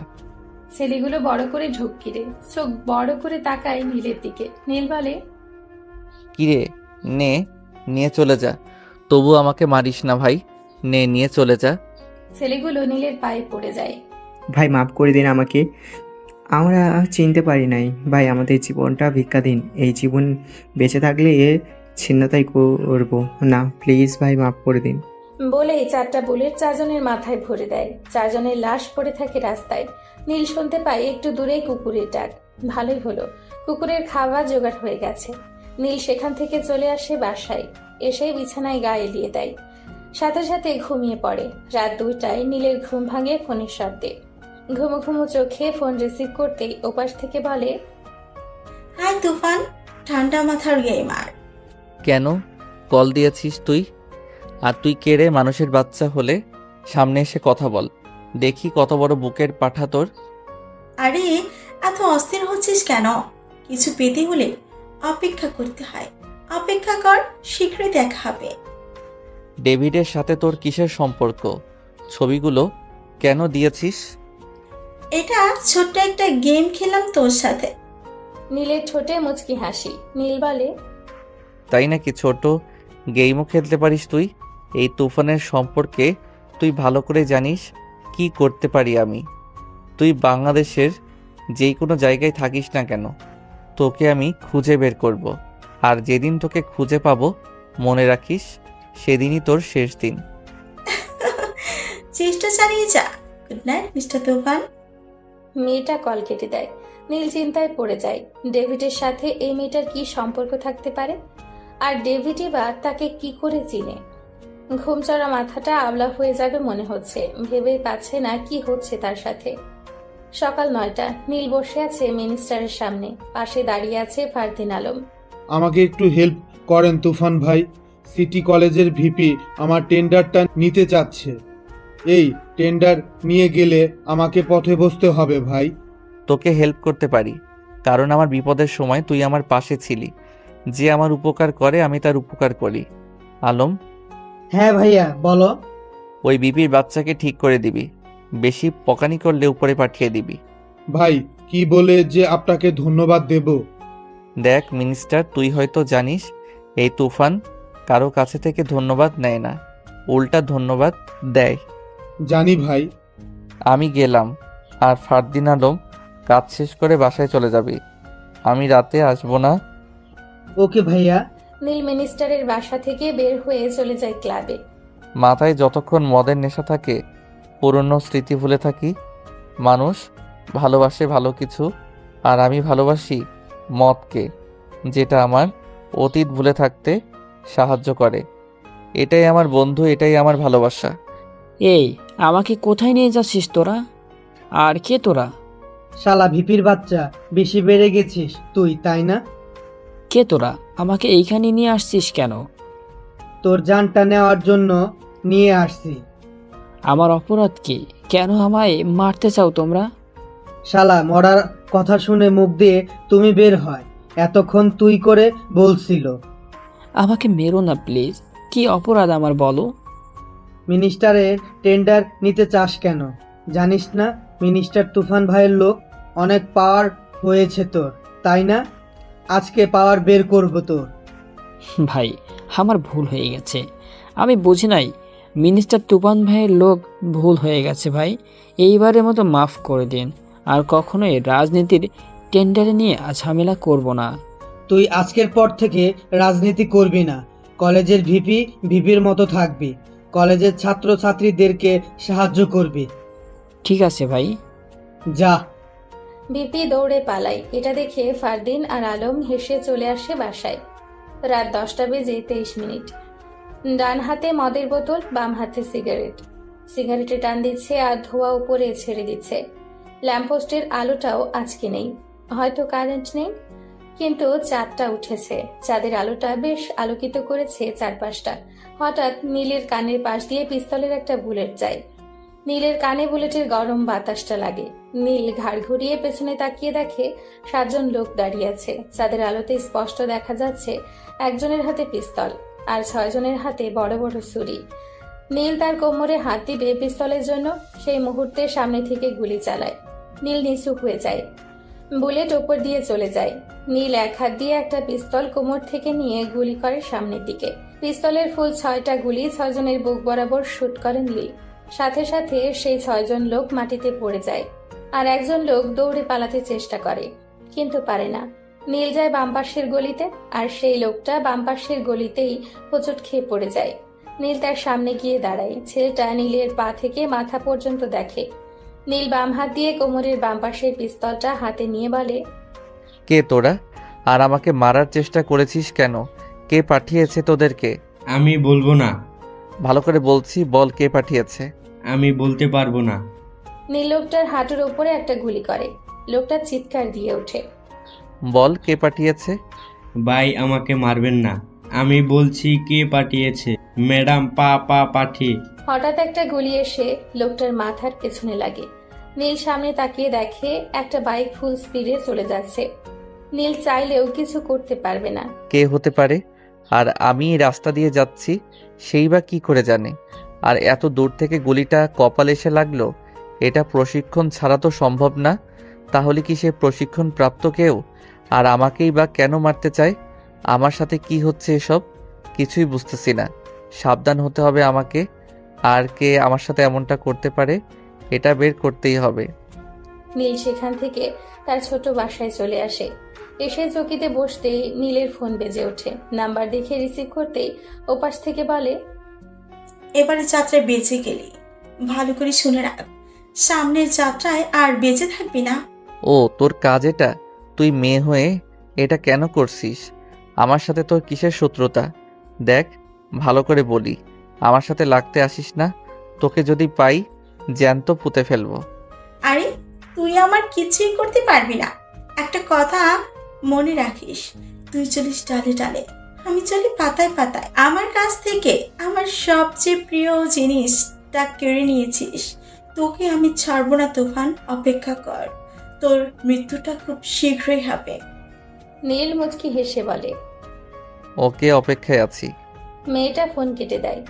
তার প্রিয় মানুষকে আমি কেড়ে নিয়েছি মানে কি বললো মেয়েটা? উফ, মাথাটা ব্যথা হয়ে যাচ্ছে, কিছুই বুঝতে পারতেছি না। বুঝেছি, ঠান্ডা মাথায় গেম শুরু করতে হবে। সে আমার সাথে গেম খেলে যাচ্ছে। আর না, এবার শুরু আমার গেম খেলা। তুফান, তোর জীবনটাই আমি বরবাদ করে দিব। আপন মানুষ হারানোর কষ্টটা খুব মারাত্মক রে। আমার কাছ থেকে আমার বাবাকে কেড়ে নিয়েছিস, তার শাস্তি তোকে পেতেই হবে। আর সেই শাস্তিটা হবে তোর মৃত্যু। সেই দিনটা আর বেশি দিন নাই। সকাল 9:29 নীল ঘুমিয়ে আছে তার ছোট্ট ঘরে। বাহিরে অনেক চিল্লাচিল্লির জন্য নীল ঘুমাতে পারতেছে না। নীল ঘুম থেকে উঠে দরজা খুলে বাহিরে তাকায়, দেখে প্রথম দিনের সেই 3 জন পথশিশু আজও খাবার নিয়ে ঝগড়া করছে। এই তোরা আমার খাবার নিচ্ছিস কেন? দেখ আমি সারাদিন খুব কষ্ট করে টাকা পেয়ে খাবারগুলা কিনেছি, তোরা নিয়ে গেলে আমি খাবো কি? তোর খেতে হবে না, তুই সারাদিন আমাদের থেকে বেশি টাকা পাস। এই খাবারগুলো আমাদের দুইজনকে দে, আমরা আজকে টাকা কম পাইছি। আমরা মিলেমিশে খাই, জোর করে নিচ্ছিস কেন? নীল এসব দেখে বাহিরে এসে তাদেরকে বলে, কি রে, তোদেরকে বলেছিলাম খাবার নিয়ে ঝগড়া করবি না, মিলেমিশে খাবি, তাও আবার ঝগড়া করছিস কেন? ভাইয়া তুমি ওই দিন বলেছো মিলেমিশে খেতে, কিন্তু তারা মিলেমিশে খেতে চায় না। দেখো আমার থেকে খাবারগুলা জোর করে নিয়ে যাচ্ছে, প্রতিদিন এমন করে আমার সাথে। আয় আমার সাথে। কোথায় যাবে ভাইয়া? চল, গেলেই বুঝতে পারবি। নীল তাদেরকে নিয়ে ছোট ঘরে যায়। সেখানে গিয়ে নীল কাপড় গায়ে দিয়ে বের হয় হোটেলে যাবে তাদেরকে নিয়ে। সামনেই হোটেলে গিয়ে তাদেরকে পেট ভরে খাওয়ায়। তারা খেয়ে বলে, ভাইয়া তুমি খাবে না? হ্যাঁ, আমি পরে খাবো। ভাইয়া তুমি কি ওই ছোট ঘরেই থাকো? মাঝে মাঝে থাকি। ভাইয়া সেদিন দেখলাম তোমার গায়ের কাপড়ে অনেক ময়লা, আজকে তো দেখি খুব দামি কাপড় পরেছ। এটা তোরা বুঝবি না। আর শোন, যা, আবার দেখা হলে তোদেরকে খাওয়াবো। এখন যা, কেউ কারোর সাথে ঝগড়া করবি না বলে দিলাম। আচ্ছা ভাইয়া। নীল হোটেল থেকে বের হয়ে রাস্তায় আসতেই সামনে নীলাদ্রি। নীলাদ্রি নীলকে দেখে খুশি হয়, সামনে গিয়ে বলে, এখানে কেন? না, ওই যে ওদেরকে খাইয়েছি, প্রতিদিন খাবার নিয়ে ঝগড়া করে, তাই আজকে খাইয়েছি পেট ভরে। অনেক ভালো করেছেন। আপনি এই সময়ে এখানে কেন? পার্লারে গিয়েছিলাম, হঠাৎ দেখা হয়ে গেল আপনার সাথে। ভালোই হলো। চলেন, আজকে আমি আপনাকে ফুচকা খাওয়াবো। নীলাদ্রি খুশি হয়ে বলে, চলেন। এভাবে নীল নীলাদ্রির সাথে চলতে চলতে নীলাদ্রির ওপর দুর্বল হয়ে পড়ে। নীলাদ্রি ও নীলের ওপর আগে থেকে দুর্বল। এখন তারা দুজন দুজনকে তুমি করে বলে। হঠাৎ একদিন নীলাদ্রি নীলকে রাত 11টায় কল দিয়ে বলে, নীল, তোমাকে আমার কিছু কথা বলার ছিল। বলো। ফোনে বলতে পারবো না। তাহলে কিভাবে বলবা? দেখা করো আমার সাথে। কোথায় বলো? কাল বিকেল 5টায় গোলাপ চত্বরের পাশে একটা কফি শপ আছে, ওইখানে দেখা করব। আচ্ছা ঠিক আছে, বাই। বাই। নীল কল কাটতে আবারও ফোনটা বেজে ওঠে। স্ক্রিনে চেয়ে দেখে আলম কল দিয়েছে। হ্যাঁ বলো। ভাইয়া তুমি কোথায়? কি হয়েছে, তোর গলা এমন শোনা যাচ্ছে কেন? ভাইয়া ফারদিনকে গুলি করেছে, আমি হাসপাতালে যাচ্ছি, তুমি তাড়াতাড়ি চলে আসো। নীল এসব শুনে হতভম্ব হয়ে যায়। কোন হাসপাতালে নিয়ে যাচ্ছিস বল? ভাইয়া জেনারেল হাসপাতালে চলে আসো তাড়াতাড়ি। আমি এখনই আসছি। নীল তাড়াহুড়া করে হাসপাতালে চলে যায়। সেখানে গিয়ে দেখে আলম বাহিরে বসে কান্না করতেছে। নীল তার কাছে যায়। ভাই ফারদিনকে তারা গুলি করেছে, ভাই একটা কিছু করো। কে করেছে গুলি? খুলে বল। ভাই ডেভিডের ছেলে আসছে বাংলাদেশে, আমি আর ফারদিন রাস্তা দিয়ে হাঁটতে থাকি, হঠাৎ ফারদিন বলে, আলম দোকান থেকে একটা পানির বোতল নিয়ে আয়, আমি এখানে আসি। পরে আমি পানির জন্য যাই দোকানে, দোকান থেকে পানি এনে দেখি ফারদিন রাস্তায় পড়ে আছে। একটু দূরেই দেখি ডেভিডের ছেলে আশরাফুল সাথে ছেলে পেলে নিয়ে চলে যাচ্ছে, হাতে পিস্তল ঘুরিয়ে ঘুরিয়ে। আমি গিয়ে ফারদিনকে জিজ্ঞেস করি কি হয়েছে। পরে ফারদিন বলে, তোমাকে নাকি পাগলের মতো খুঁজতেছে। আশরাফুল তোমার কথা না বলাতেই ফারদিনের পেটে গুলি করে চলে যায়। তারপর আমি তাকে হাসপাতালে নিয়ে আসি। ডেভিড, তোর ছেলে আজকের পর থেকে এই পৃথিবীর আলো দেখবে না। তোর ছেলের মৃত্যুর দিন চলে আসছে। আমার ভাইকে গুলি করার কারণে তোর ছেলের জানটা আমি নিয়ে নিব। তোর ভাইকে উপরে পাঠিয়েছি, এখন তোর ছেলেকে পাঠাবো। আলম। ভাইয়া বলো। ডক্টর কি বলছে? ভাইয়া অপারেশন হচ্ছে। তুই এই রাতটা ফারদিনের সাথেই থাকবি। আমি যাই কাজটা শেষ করে আসি। ভাইয়া কুত্তার বাচ্চায় যেন বাঁচতে না পারে, তার কপাল বরাবর গুলি করবা। আমার ভাইকে যে মারার চেষ্টা করে তার মৃত্যু নিশ্চিত। নীল হাসপাতাল থেকে বের হয়ে বাসায় চলে যায়। বাসায় গিয়ে কালো জ্যাকেট, কালো প্যান্ট, মাথায় কালো টুপি, কোমরে দুই পাশে দুইটা পিস্তল গুজে, পেছনে তালোয়ার নিয়ে বাইক নিয়ে বের হয় ডেভিডের বাসার উদ্দেশ্যে। বাইকের স্পিড বাড়িয়ে চলে যায় ডেভিডের বাসার নিচে। ডেভিডের বাসার নিচে গার্ড দাঁড়িয়ে আছে। নীল সোজা গেটে চলে যায়। এই তুই কে? হুট করে ভিতরে যাচ্ছিস কেন? দেখবি আমি কে? নীল এই কথা বলেই পেছন থেকে তলোয়ার বের করে এক কোপে ছেলেটার গলা থেকে মাথাটা আলাদা করে ফেলে। সাথে থাকা গার্ডগুলো 5 কদম পিছিয়ে যায়। কেউ যদি আমার সামনে আসার চেষ্টা করিস তোদের অবস্থাও এমন হবে। নীল এটা বলেই কোমরের থেকে পিস্তলটা বের করে গেটের তালায় একটা গুলি করে। পিস্তল আবার কোমরে গুজে ভেতরের দিকে পা বাড়ায়। ভেতরে গিয়ে দেখে চারপাশটা পুরো অন্ধকার। হঠাৎ নীলের কানে ভেসে আসে কারো কথা। ওয়েলকাম তুফান। আমি জানতাম তুই আসবি, কারণ তোর ভাইকে আমি গুলি করেছি আর তুই আসছিস আমাকে মারতে। তুই তো খুব বড় মাপের খেলোয়াড় রে। তুই আমার চাচুকে মেরেছিস, তোকে কিছুই বলি নাই। একটা কথা শুনে রাখ, আমাকে মারতে হলে তোকে আবার জন্ম নিতে হবে। কুত্তার বাচ্চা, পারলে সামনে এসে কথা বল, দেখি তোর কত বড় বুকেট পাঠা। নীল তার পকেট থেকে ফোন বের করে লাইট জ্বালিয়ে দেখে সামনে বড় স্পিকারে সেই কথাগুলো রেকর্ড করা ছিল। নীল জোরে হেসে দেয়। নীল স্পিকারের সামনে গিয়ে রেকর্ডের চাপ দিয়ে আবারও রেকর্ড করে দিয়ে যায়। যদি এক বাপের পয়দা হয়ে থাকিস এই তুফানের সামনে এসে কথা বলিস, দেখি তোর কত বড় বুকের পাঠা। এই রেকর্ড করে অটো সেভ করে নীল বাসা থেকে বের হয়ে যায়। বাইকে বসে ফুল স্পিডে চলে যায় হাসপাতালে। হাসপাতালে গিয়ে ফারদিনের রুমে গিয়ে দেখে আলম তার মাথায় হাত বুলিয়ে দিচ্ছে। ফারদিন পিটপিট চোখে দেখে নীল এসেছে। ভাইয়া তুমি আসছো, আমার পাশে বসো। নীল গিয়ে ফারদিনের পাশে বসে। মায়ের পেটের ভাইদের থেকেও বেশি আদর করে ফারদিন আলমকে নীল। এই দুনিয়ায় এমন কিছু মানুষ আছে যারা শুধু নিজেরটাই বোঝে, পরেরটা কিভাবে মেরে খাবে সেই ধান্দায় বসে থাকে। এই দুনিয়ায় সবাই খারাপ, কেউ গোপনে আবার কেউ প্রকাশ্যে। হালাল কিছু করতে জানে না, বেহালাল জিনিসটা মানুষের চোখে পড়ে বেশি। কেউ নারীর নেশা, আবার কেউ টাকার নেশা। এই দুনিয়ায় টাকার নেশা সবচেয়ে বেশি। বেহালাল টাকাটার দিকে সবাই চেয়ে থাকে, হালাল টাকার দিকে তাকাতে চায় না, কারণ হালাল টাকাটা তো কাজ করে নিতে হয়। সকাল 10টা। ফারদিন ঘুমিয়ে আছে, সাথে আলম বসে আছে নিচে চেয়ারে। নীল ডক্টরের সাথে কথা বলে। ডক্টর, আমার ভাইকে বাসায় নিয়ে যেতে চাই। দেখেন, এই অবস্থায় বাসায় নেওয়াটা ঠিক হবে না, 3 দিন পরে নিয়ে যান। না, এখানে প্রবলেম হতে পারে, আজকেই বাসায় নিয়ে যেতে চাই। আর যা লাগে সব দিয়ে দিবেন, সাথে লোক দিয়ে দিবেন। বাসায় ট্রিটমেন্ট হবে আমার ভাইয়ের। ঠিক আছে, আপনি আমার সাথে আসেন। নীল ডক্টরের সাথে যায়, কিছু ওষুধ লিখে দেয়। সে ওষুধ নিয়ে ফারদিনের কেবিনে যায়। একটু পরে ফারদিনকে বাসায় নিয়ে যায়। বিকেল 5টা। কফি শপে বসে আছে নীল আর নীলাদ্রি। নীলাদ্রি কিছু বলে না, নীলও কিছু বলে না। নীলাদ্রি কি খাবে? তেমন কিছু নয়, 1 কাপ কফি হলেই হবে। ওকে, এই 2 কাপ কফি। ওয়েটার চলে যায়। নীলাদ্রি নীলের দিকে আর চোখে তাকায়, তা নীল বুঝতে পারে না। একটু পরে ওয়েটার কফি নিয়ে আসে। এখন বলো কেন ডেকেছো? দেখো নীল, আমি সোজা কথা বলতে পছন্দ করি। কথা হচ্ছে, আমি যেদিন তোমাকে প্রথম দেখি সেদিনই তোমাকে আমার ভালো লাগে। আমি তোমাকে ভালোবাসি নীল, প্লিজ ফিরিয়ে দিও না। নীল কি বলবে কিছুই বুঝে উঠতে পারে না। এসব ভালোবাসা যে নীলের জন্য না, সে তো অন্ধকার জগতের মানুষ, যেখানে মানুষ একবার চলে গেলে সহজে ফিরে আসতে পারে না।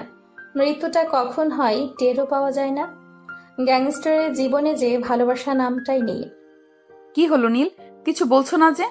দেখো, তুমি আমার সম্পর্কে কিছুই জানো না। জানলে হয়তো আমাকে ভালোবাসার কথা বলতে পারতে না, বন্ধুত্বটাও করতে না। আমার পক্ষে ভালোবাসা সম্ভব না। প্লিজ, এসব কথা আমি শুনতে চাই না। প্লিজ নীল, আমি তোমার সম্পর্কে কিছুই জানতে চাই না। আমি তোমার হাত ধরে বাঁচতে চাই, প্লিজ নীল। অন্ধকার জগতের মানুষ আমি চাই না তুমি আমার জীবনে এসে নিজের জীবনটা নষ্ট করো। যেভাবে আছো সেভাবেই থাকো, আমার থেকে ভালো মানুষ পাবে তুমি। অন্ধকার জীবন মানে? সেটা সময় হলে জানতে পারবে। এখন উঠি। নীল উঠে চলে যায়। নীলাদ্রি সেখানেই বসে থাকে। নীলে যাওয়ার দিকে চেয়ে থাকে। আমার করেই ছাড়বো তোমাকে, যতই না করো আমাকে ভালোবাসতে হবে। নীলাদ্রি এই কথাগুলো বলে সেখান থেকে বাসায় চলে যায়। নীলাদ্রি, আমিও যে তোমাকে ভালোবাসি, কিন্তু আমি যে অন্ধকার জগতের মানুষ। আমার জীবনে যে ভালোবাসা নামকটাই নাই। আমার সকাল শুরু হয় পিস্তলের গুলির শব্দে। চাইলেও তোমাকে ভালোবাসতে পারবো না। আমার জন্য তোমার জীবনটা নষ্ট হয়ে যাবে। আমার নিজের শত্রুরা আমাকে কিছু না করতে পারলে তোমাকে করবে, কারণ তুমি যে আমার দুর্বল জায়গা। আমার অন্ধকার জগতের কথা জানলে তুমি হয়তো আমাকে মেনে নিবে না। রাত 10টা। ফারদিনকে দেখতে মিনিস্টার আসছে, সাথে আরো অনেক মানুষ। নীল বসে আছে ফারদিনের পাশে। মিনিস্টার বলে, ভাই এটা কে করেছে? কার এত বড় সাহস ভাই? ডেভিডের ছেলে আশরাফুল। সে আমার ভাইকে গুলি করেছে। তার মৃত্যু আমি খুব ভয়াবহভাবে দিব। ভাই আপনি চিন্তা করবেন না, তার খোঁজ লাগাচ্ছি আমি। দরকার নাই, আমি খুঁজে নিব তাকে। আমার শিকারকে আমি নিজেই খুঁজে বের করব। বাপ ছেলেকে একসাথেই মাটিতে পুঁতে ফেলবো। ভাই আপনি শান্ত হন, যা করার ঠান্ডা মাথায় করতে হবে। কি করে শান্ত হব বল?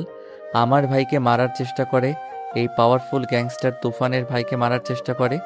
একটাকেও বাঁচিয়ে রাখবো না, সব কয়টাকে একসাথে মাটিতে পুঁতে ফেলবো। সেদিন রাতে মিনিস্টার চলে যায় নীলের বাসা থেকে। ফারদিন আলম ঘুমিয়ে পড়ে। নীল তার রুমে পাচারি করতে থাকে। হঠাৎ নীলের ফোনে একটা মেসেজ আসে। মেসেজটা ছিল সেই অচেনা মেয়ের নাম্বার থেকে। মেসেজটা ছিল, বুঝেছিস আপন কাউকে কেউ মারার চেষ্টা করলে কতটা কষ্ট লাগে? তার থেকেও বেশি কষ্ট লেগেছে আমার, যখন আমার সবচাইতে আপন মানুষটাকে তুই মেরেছিস। আস্তে আস্তে তোর কাছ থেকে আমি সব কেড়ে নিব, পরে তোকে একেবারে শেষ করে দিব তুফান। নীল মেসেজটা পড়ে একটা চিন্তাই করে। কেটে যায় 15 দিন। এর মাঝে ফারদিন সুস্থ হয়ে যায়। নীলের দিন কাটে চিন্তা করতে করতে। একটাই চিন্তা, সেই অচেনা মানুষটাকে। বাবা, তুমি বললে তুফানকে এই দুনিয়া থেকে একবারে বিদায় করে দেই। আরে এত তাড়া কিসের? নিজেই এসে আমার খাঁচায় ধরা দিবে। বাবা, কি বললা? কিছুই বুঝলাম না। সব বুঝতে পারবি আস্তে আস্তে। ভাইয়া, আশরাফুলের খোঁজ পেয়েছি। সে তার বাবার সাথে নিউ ইয়র্কে থাকে। ফারদিনকে যেদিন গুলি করে সেই দিনই চলে যায় নিউ ইয়র্কে। 6 তারিখ বিকাল 5টায় বাংলাদেশে ফিরবে। ওকে, আমি একটু বাহিরে গেলাম। ভাইয়া, তুমি একটু সাবধানে থাকার চেষ্টা করবা। তোদের ভাই কি সেটা তোরা জানি? আমার নাম শুনলে সবাই সাবধান হয়, সেই জায়গায় তোরা আমাকে বলছিস সাবধান হতে। ভাইয়া, এত কথা বলো কেন তুমি? এই পৃথিবীতে তুমি ছাড়া আমাদের কেউ। তোমার কিছু হয়ে গেলে আমাদের কি হবে একটাবার ভেবেছো? নীল দৌড়ে গিয়ে ফারদিন আলমকে জড়িয়ে ধরে। আমার কিচ্ছু হবে না, তোরা অযথাই করিস। আর তোরা থাকতে আমার কিছু হবে নাকি? নীল বের হয় তার বাসা থেকে। হেঁটে যাচ্ছে রাস্তা দিয়ে। নিচে যেয়ে হাঁটতে ব্যস্ত নীল। হঠাৎ এক মেয়ের সাথে ধাক্কা লাগে তার। নীল উপরে তাকিয়ে দেখে আগেই মেয়েটা বলে, সরি ভাইয়া, দেখতে পাইনি, প্লিজ সরি। ওকে ঠিক আছে। আর আমার ধাক্কা লেগেছে, আপনি সরি বলছেন কেন? আমার একটু তাড়া আছে, আমি যাই। মেয়েটা চলে যায়। নীল আবারও হাঁটা ধরে রাস্তা দিয়ে। হাঁটতে হাঁটতে চলে যায় ক্লাবে। রাত 10:56। রাস্তাটা ল্যাম্পপোস্টের আলোতে ভরে উঠেছে। চারপাশটা খুব আলোকিত। হালকা বাতাস, রাতের পোকার ডাক কানে ভেসে আসছে। গলির দেওয়ালের নিচে ছোট ছোট ঘাস। সেই ঘাসের উপরে নিচে জোনাকি পোকা আলো করে দিচ্ছে। ল্যাম্পপোস্টের আলোর মাঝে সিগারেটের ধোঁয়াটাও এতটা মিশে যায় না, এক জায়গায় জমে থাকে। শীতের রাত, কুয়াশার মাঝেও সিগারেটের ধোঁয়াটা জমে থাকে। নীল ড্রাঙ্ক হয়ে রাস্তা দিয়ে হাঁটে। মুখে সিগারেট টেনেই যাচ্ছে, চোখ দিয়ে চারপাশটা দেখছে। মনে হচ্ছে চারপাশটা আরো বেশি আলোকিত হয়েছে। হঠাৎ গাড়ির হর্ন বাজে। নীল ভালো করে তাকিয়ে দেখে সামনে 3 থেকে 4টা গাড়ি। সেই গাড়ি লাইটের আলোতেই চারপাশটা আরো আলোকিত করেছে। নীল জায়গায় দাঁড়িয়ে যায়। সে ড্রাঙ্ক অবস্থায়ও বুঝে তার সাথে কিছু হতে চলেছে। তাও নীলের কোনো মাথা ব্যথা নেই। কার মৃত্যু কখন হয় সেটা একমাত্র উপরওয়ালা জানে, আর কার মৃত্যু কিভাবে হয় সেটাও উপরওয়ালা জানে। ওয়েলকাম তুফান। আশরাফুল তুই? কিরে, অবাক হইলি মনে হচ্ছে? অবাক আবার আমি? তুই তো নিউ ইয়র্কে চলে গেলি, আসার কথা 6 তারিখ।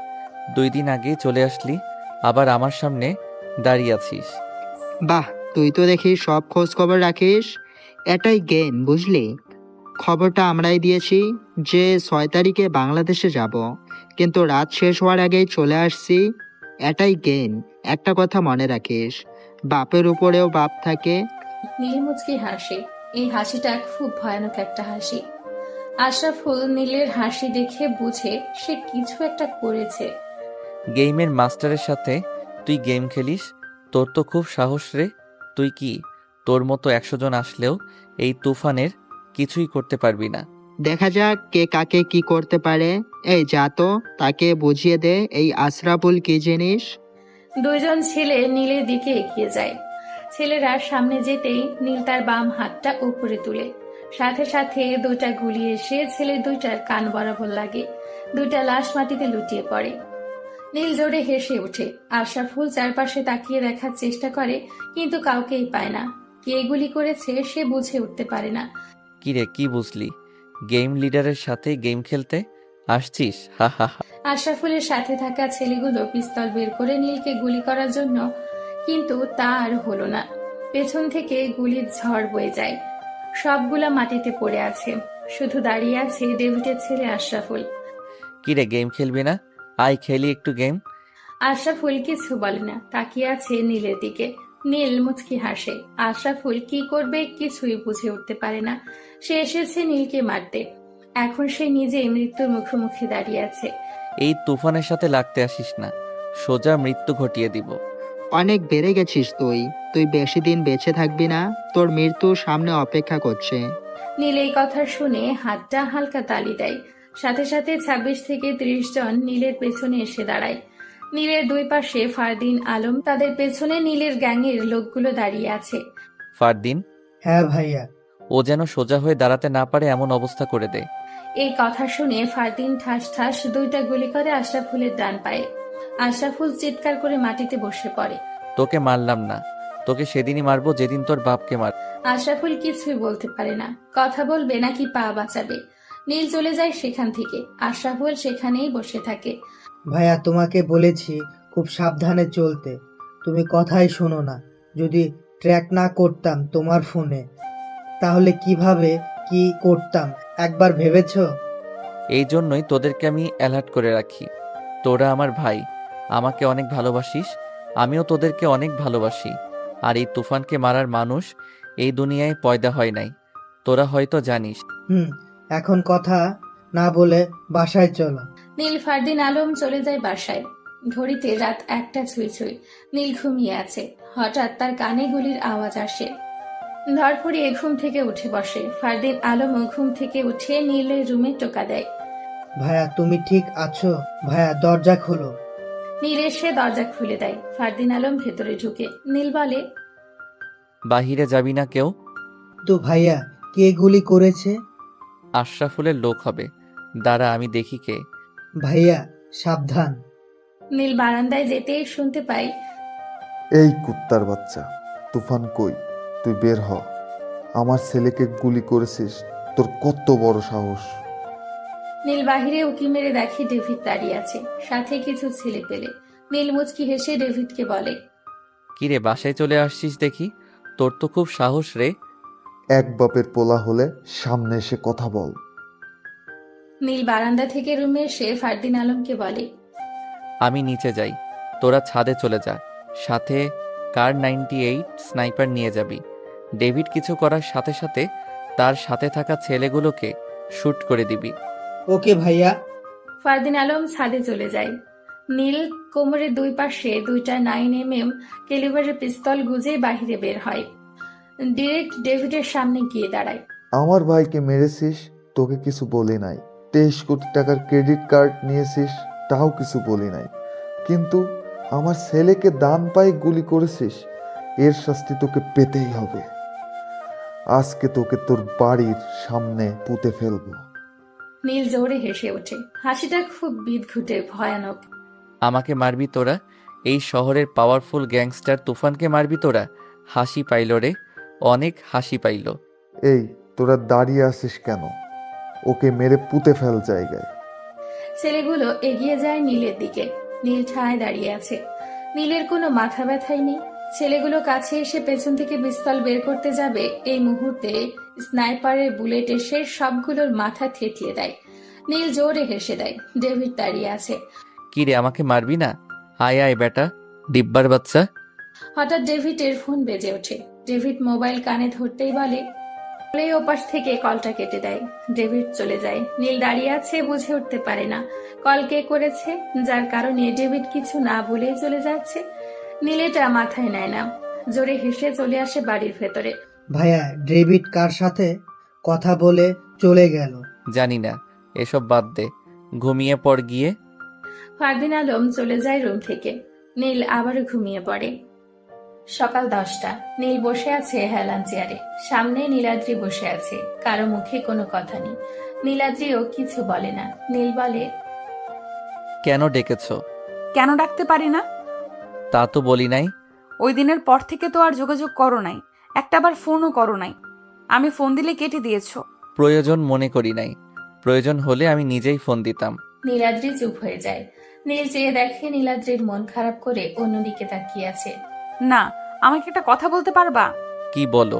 আমাকে ভালোবাসতে তোমার কি প্রবলেম? আমার কোন দিক দিয়ে খারাপ? আমি কি দেখতে খারাপ? আমার কি নাই বলো? তোমার সব আছে, তুমি অনেক সুন্দর। যে কোনো ছেলে তোমাকে দেখলে তোমার প্রেমে পড়তে বাধ্য হবে। তাহলে তুমি কেন আমাকে ভালোবাসতে পারো না? আমি তো তোমার জন্য পাগল। প্লিজ নীল। দেখো, আমি আবার বলি, আমার পক্ষে তোমাকে ভালোবাসা সম্ভব না, কারণ আমার জীবনের সাথে তোমার জীবন যায় না। আমি অন্ধকার জগতের মানুষ। অন্ধকার জগৎ মানে? নীল চুপ হয়ে যায়। কি বলবে কিছু বুঝে উঠতে পারে না। ভালোবাসা তো বিশ্বাসে হয়, ভালোবাসা তো পবিত্রতাই হয়। অন্ধকার জগতের মানুষের সাথে সাধারণ মানুষের ভালোবাসা হয় না। কি হলো, চুপ করে আছো কেন? আমি চাই না তুমি আমার জীবনে আসো। আমিও তোমাকে ভালোবাসি, কিন্তু সব ভালোবাসা পূর্ণতা পায় না। কিছু কিছু কারণে সব শেষ হয়ে যায়, আবার কিছু কিছু কারণে সব ঠিকও হয়ে যায়। তাহলে আমাকে মেনে নিচ্ছ না কেন? কারণ আমি সাধারণ মানুষ না, আমি অন্ধকার জগতের ক্রাশ। আমি পাওয়ারফুল গ্যাংস্টার তুফান। আমার সাথে তোমার যায় না। আমি কখন মরে যাই টেরও পাইবা না। শুধু শুধু তোমার জীবনটা নষ্ট করো না আমার জীবনে এসে। নীলাদ্রি তুফান নাম শুনে কিছুই বলতে পারে না। কি বলবে? সে তো জানে নীল সোজা মানুষ। নীল যে তুফান সে জানে না, তবুও নীলাদ্রি তুফানকে ভয় পায় না। নীলাদ্রি বলে, এর পেছনে নিশ্চয়ই কিছু রহস্য আছে। কি হয়েছে তোমার জীবনে? কেন তুমি এই অন্ধকার জগতে পা রেখেছো? বলো নীল, চুপ করে থেকো না। আমি বুঝলাম না, তার সাথে তোমার কিসের শত্রুতা? তুফানকে মারতে চাও কেন? আমার বাবাকে মেরেছে, আমাকেও মারতে চেয়েছিল কিন্তু পারে নাই। আমি তুফানের জীবনটা কেড়ে নিব। ডেভিড, তুই এর পেছনে লেগে থাক। আমি ওর সামনাসামনি হতে চাই। গেম খেলবো আমি তুফানের সাথে, অনেক বড় গেম খেলবো। ঠিক আছে, তুমি যা বলো। কিন্তু বাবা, তুফান তো খুব বড় খাতারনাক একটা মানুষ, তাকে কি করে মারবো? সব দিক দিয়েই আটকা পড়ে যাচ্ছি আমরা। সেটা তোদের বাপ ছেলের ভাবতে হবে না, যা করার আমি করব। তোরা দেখ চেয়েছে আমি কি করি। নীল কি বলবে নীলাদ্রিকে? তোমাকে আমি কি বলবো নীলাদ্রি? এখন হয়তো আমাকে কিছু বলবে না। যখন আমার অতীত জানবে তখন আমাকে ঘৃণা করবে তুমি, আমাকে সহ্য করবে না, কিন্তু আমার ঠিক তার কোনো দামই দিবে না তুমি।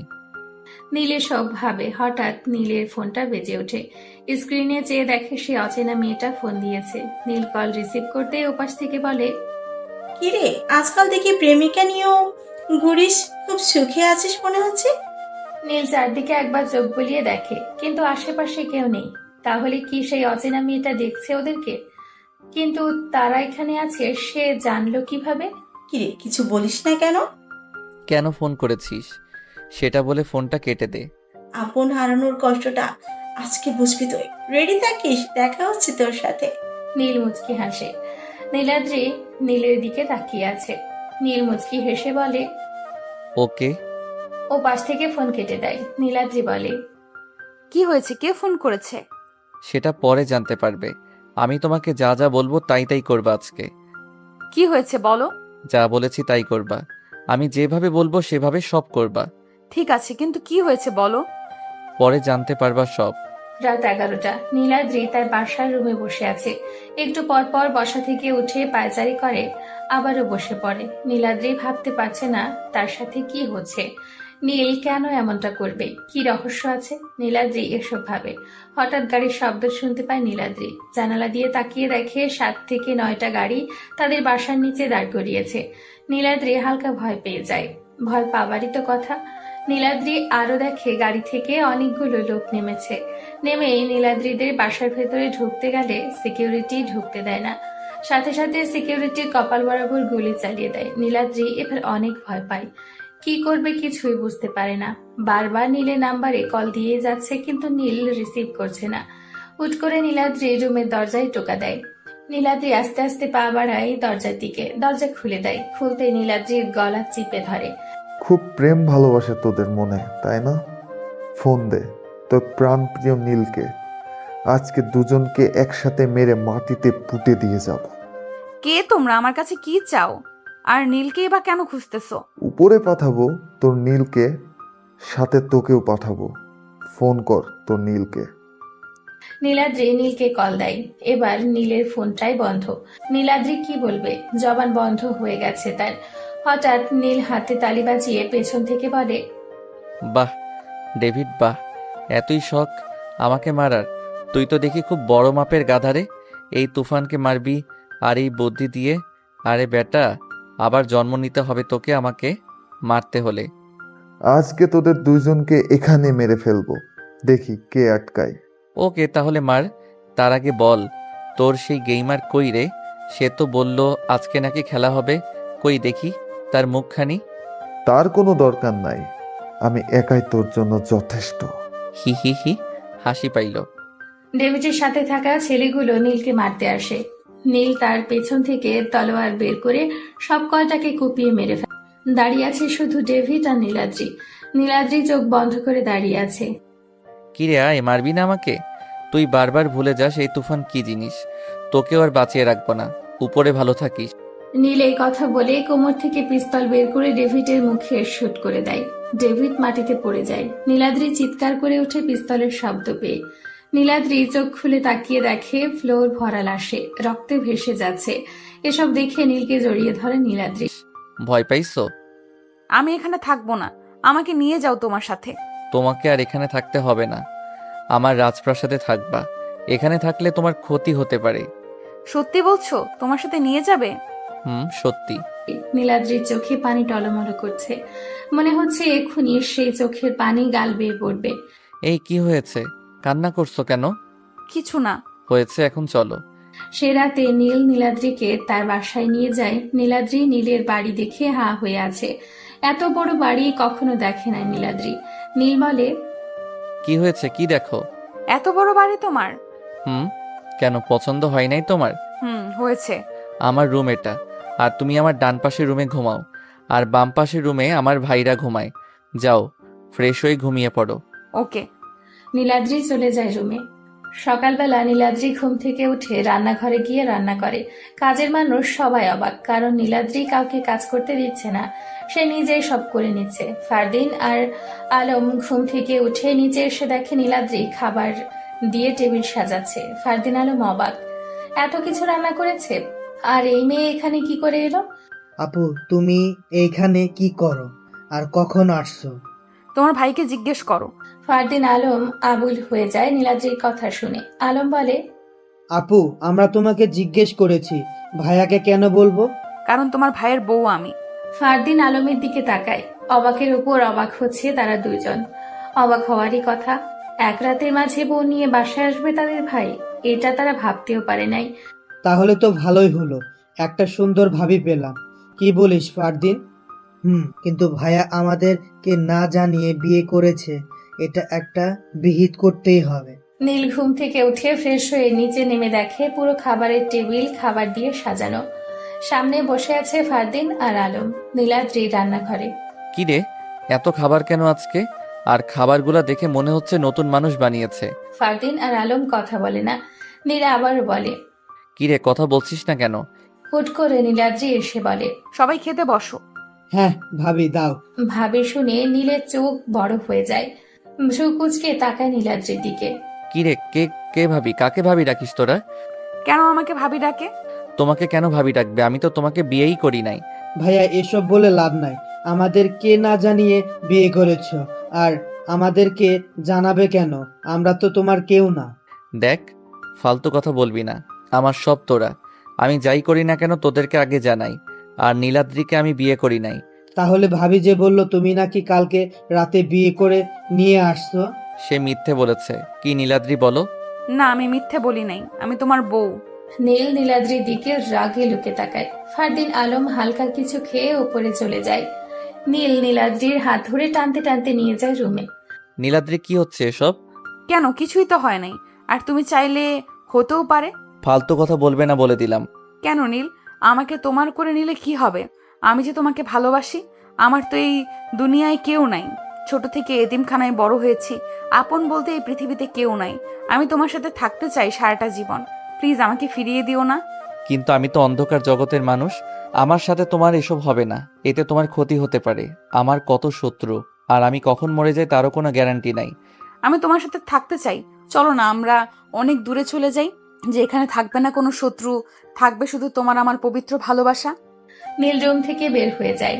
বের হওয়ার সময় দরজায় পেছনে ফারদিন আলমকে দেখে। তারাও এই কথাগুলো শুনে ফেলে। চুপ করে নিচে চেয়ে চলে যায় ফারদিন আলম।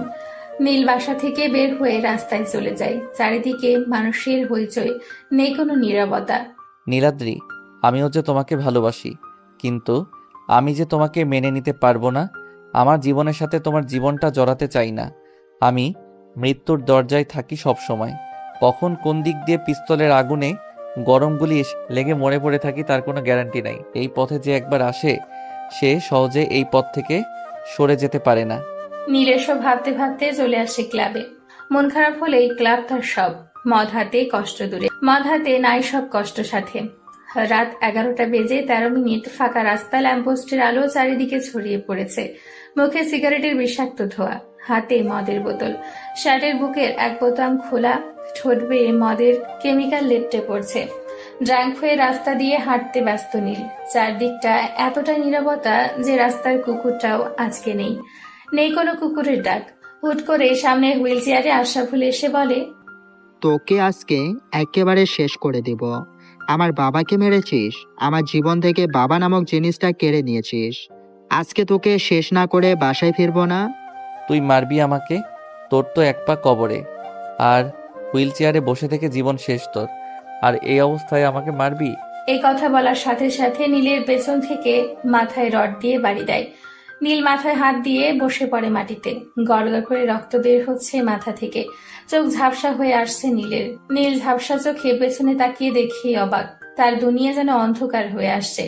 তার কাছের মানুষ এতটা বেইমানি করবে ভাবতেও পারেনি নীল। বিপদে আপদে পাশে থেকেছে যার, আজ সেই কিনা বেইমানি করলো। বেশিরভাগ আপন মানুষেরাই বেইমানি করে, যাকে জীবনের থেকেও বেশি বিশ্বাস করি আমরা। দিন শেষে সেই বিশ্বাসঘাতকতা করে। পর মানুষ বেইমানি করে না, বেইমানি করলে আপন মানুষই করে। দেশটা এমন হয়েছে যে নিজের ভাইকেও বিশ্বাস করতে কষ্ট হয়। এক কথায় বলা যায়, টাকার কাছে সবই নিচু। টাকাই দুনিয়ার সবকিছু। টাকার জন্য মানুষ অনেক কিছুই করতে পারে। রাত 12টা। রাস্তার পথশিশুরা খাবার নিয়ে ঝগড়া করতে করতে তাদের থাকার জায়গায় চলে আসে, যেখানে তারা প্রতি রাত ঘুমিয়ে থাকে। পথশিশুদের রাতের জায়গা আর দিনের জায়গা এক। এই সুমন, সামনে কি রে? দেখ না, ওইটা কি মানুষের মতো লাগতাছে। তুই যা, আমার ডর করে। জিন ভূত হবে মনে হয়। দূর, তুই খাবার নিয়ে তো ঠিকই ঝগড়া লাগতে পারস। আরে চল তো আগে দেখি কি এটা। পথশিশুরা সামনে এগিয়ে যায়। সামনে যেতেই সুমন ছেলেটা বলে, এই সেলিম, দেখ না, এটা তো ওই দিনের সেই ভাইয়াটা, আমাদেরকে যে অনেকগুলা টাকা দিয়েছে, আবার একদিন খাইয়েছে। কি বলছস তুই? আরে হ্যাঁ বেটা। তারা তিনজনে তুফানকে দেখে অবাক হয়ে যায়। তারা ভয় পায়, কারণ রক্তে জায়গা লাল হয়ে গেছে। রক্ত দেখলে যে কেউই ভয় পায়। ভাই তোরা তাড়াতাড়ি ধর, ভাইয়াকে নিয়ে যেতে হবে হাসপাতালে। হ্যাঁ ধর। এই সুমন্যা ধর বেটা। তারা তিনজন তুফানকে নিয়ে যায় হসপিটালে। এত রাতে হাসপাতাল খোলা থাকবে কিনা সন্দেহ। বেশি দূর যেতে হয় নাই, একটু দূরেই একটা বড় হাসপাতাল আছে, সেখানে নিয়ে যায় তারা। স্যার, এই ভাইটাকে দেখেন তাড়াতাড়ি। কিন্তু এত রাতে কিভাবে দেখবো? হাসপাতালে কাজ শেষ তো। স্যার, আপনার পায়ে ধরি, ভাইয়াকে দেখেন। আমরা রাস্তায় থাকি, কিন্তু এই ভাইয়াটা আমাদেরকে অনেক আদর করে, আমাদেরকে রাস্তায় পেলে হোটেলে নিয়ে খাওয়ায়। আপনার পায়ে ধরি, দেখেন। কিন্তু কিভাবে এমন হলো? আমরা জানি না আমরা রাস্তায় ঘুমাতে যাই, পরে দেখি একটু দূরে এই ভাইয়াটা রক্তাক্ত শরীরে পড়ে আছে, পরে আমরা নিয়ে আসছি। ওকে, তোমরা এখানে দাঁড়াও, এই দিকে আসো তো, এই পেশেন্টকে ভিতরে নিয়ে যাও।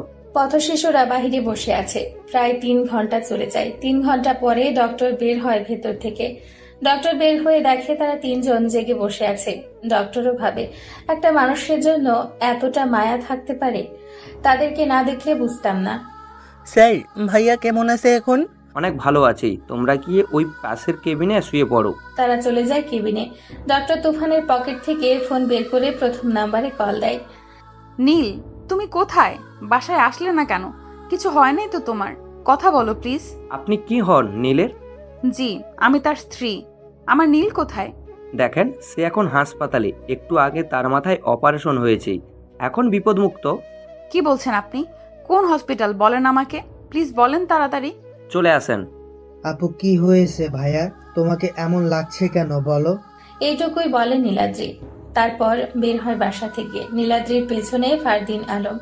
হাসপাতালে যেতে যেতে ফজরের আজান হয়ে যায়। হাসপাতালে গিয়ে দেখে একটা কেবিনে লাইট জ্বালানো। নীলাদ্রি, ফারদিন আলম দৌড়ে যায়। ডক্টর, আমার নীল কোথায়? তার কি হয়েছে বলেন? সে হসপিটালে কেন? কোথায় আমার নীল? প্লিজ আপনি শান্ত হন, উনি এখন বিপদমুক্ত আছে, সকাল হলে জ্ঞান আসবে, এখন ইঞ্জেকশন দেওয়া হয়েছে। না, আমি আমার নীলের কাছে যেতে চাই।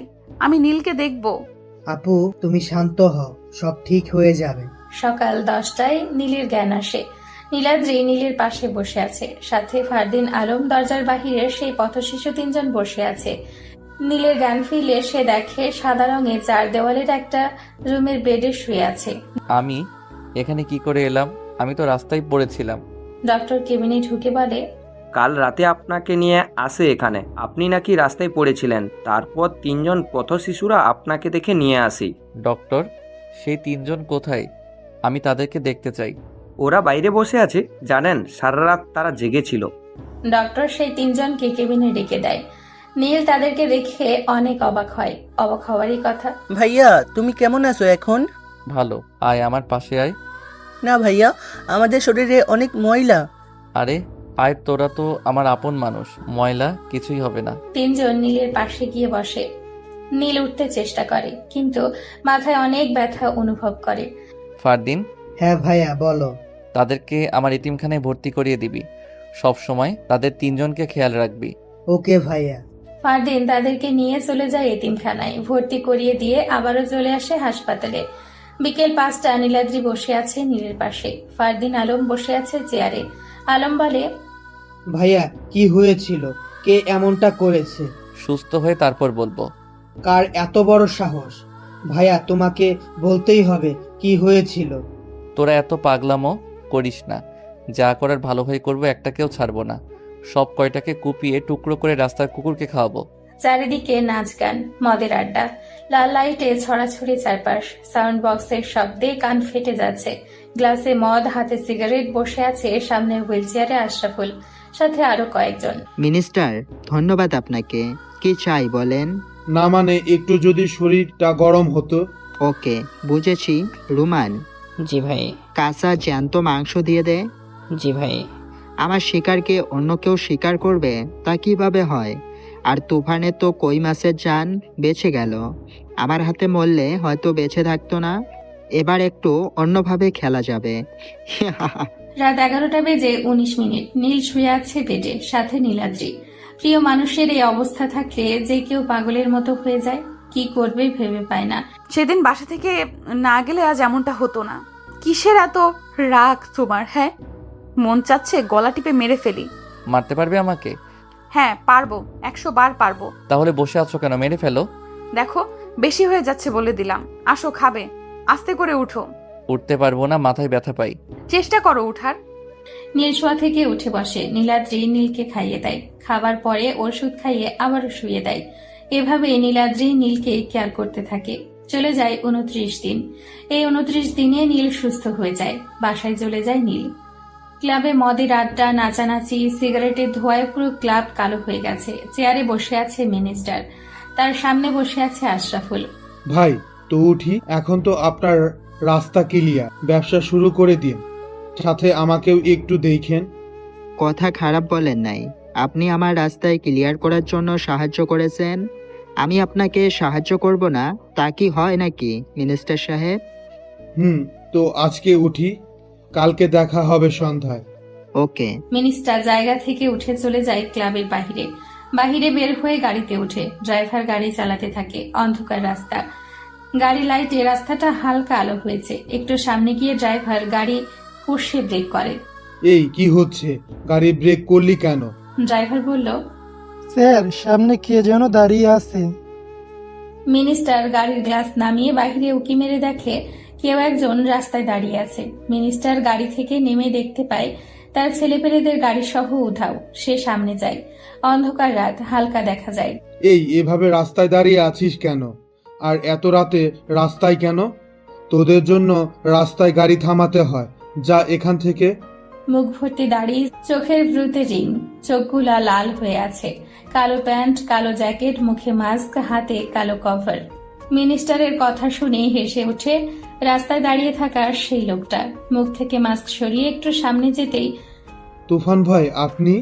কি রে, অবাক হইলি মনে হচ্ছে? আপনি বেঁচে আছেন? কিন্তু কি করে? সেদিন তো। চুপ কর, আর শুনতে চাই না। তোকে নিজের আপন মানুষ ভেবেছিলাম আমি। তোর সব কাজে সাহায্য করেছিলাম আমি। তোকে মিনিস্টার বানিয়েছি আমি। তোকে টাকার মালিক বানিয়েছি আমি। আর তুই কি না আমার সাথে বেইমানি করলি? তুই চাইলে কোটি টাকা তোকে দিতাম। তুই বলেছিস তোর টেন্ডারে অন্য কেউ হাত দিতে চেয়েছে, কিন্তু আমি তা হতে দেইনি। আর তুই সামান্য কিছু টাকার জন্য আমাকে মারার জন্য বিক্রি হয়ে গেলি আমার শত্রুর কাছে। ভাই আমার ভুল হয়ে গেছে, আমি বুঝতে পারি নাই। আমাকে এবারের মতো মাফ করে দিন। আপনি যা বলবেন আমি তাই করব। প্লিজ ভাই মাফ করে দিন। পাছার বলছি, তুই জানিস আমার সাথে যে গলা উঁচু করে কথা বলে তাকে আমি বাঁচিয়ে রাখি না। আর তুই তো আমাকে মারার চেষ্টা করেছিস, তোকে বাঁচিয়ে রাখি কি করে বল? ভাই প্লিজ মাফ করে দিন। আশরাফুল কোথায়? আমি জানি না ভাই, আমাকে ছেড়ে দিন ভাই। আবারও মিথ্যে বললি? মৃত্যুর মুখে থেকেও মিথ্যে। আশরাফুল কোথায় সেটা বলতে বলছি। ভাই আমি জানি না। উপরে ভালো থাকিস, গুড বাই। এই কথা বলে এই তুফান মিনিস্টারের মুখে গুলি করে দেয়। মিনিস্টার বসার মাঝেই মাটিতে পড়ে যায়। গাড়ির ড্রাইভার গাড়ি ফেলেই দৌড়ে পালায়। তুফান হেসে দেয়। সকালবেলা আশরাফুল ঘুমিয়ে আছে। মাথায় চিন্তা না থাকার মানুষের ঘুম খুব ভালো হয়। আর সেই চিন্তাহীন ঘুমে যদি কেউ মরার জন্য সাবধান হতে বলে, তাহলে ঘুমটা ভয়ে পরিণত হয়। আশরাফুল ঘুমিয়ে আছে, হঠাৎ তার ফোনটা বেজে ওঠে। ঘুম ঘুম চোখে কল রিসিভ করতেই ওপাশ থেকে বলে, তুফানকে মারতে পারলি না, এবার নিজে মরার জন্য রেডি থাকিস। এই কথা শুনে আশরাফুল ঘুম থেকে লাফ দিয়ে উঠে বসে। ভালো করে এক হাতে চোখ কুচলিয়ে বলে, তুফান বেঁচে আছে মানে কি? তাকে তো শেষ করে দিছি। আর তুফান বেঁচে আছে আপনি জানেন কি করে? সে আমার শিকার, আমি জানবো না তো কে জানবে? মিনিস্টার শেষ, তাকেও মেরে ফেলেছে তুফান, এখন তোর পালা। কি মিনিস্টারকে মেরে ফেলেছে? আপনার সাথে আমার দেখা করার দরকার। আমি দেখা করতে চাই আপনার সাথে। আজ রাত 12টায় মিরপুর পার্টি হাউসে দেখা হবে। ঠিক আছে। আশরাফুল কল কেটে দেয়। বিছানা থেকে নেমে হুইল চেয়ারে বসে। গ্লাসে থাকা পানি পুরোটুকু শেষ করে। ভাবে তাকে তো মেরে ফেললাম, কিন্তু সে বেঁচে গেল কিভাবে? আর মিনিস্টারকে মারলো কখন? এটা কিভাবে সম্ভব? তার তো বেঁচে থাকার কথাই না। ভাইয়া একটা কথা বলি। বল, অনুমতি নেওয়ার কি আছে? ভাইয়া নীলাদ্রি ভাবিকে বিয়ে করে ফেলো তুমি। এই কথা বলাতে নীল আলমের দিকে রাগী লুক নিয়ে তাকায়। ফারদিন বলল, ভাইয়া আলম ঠিক বলেছে, নীলাদ্রি ভাবিকে বিয়ে করো। দেখ, এসব কথা বলিস না। তোরা সব জেনেও কেন এসব কথা বলিস? ভাইয়া নীলাদ্রি আপু তোমাকে অনেক ভালোবাসে।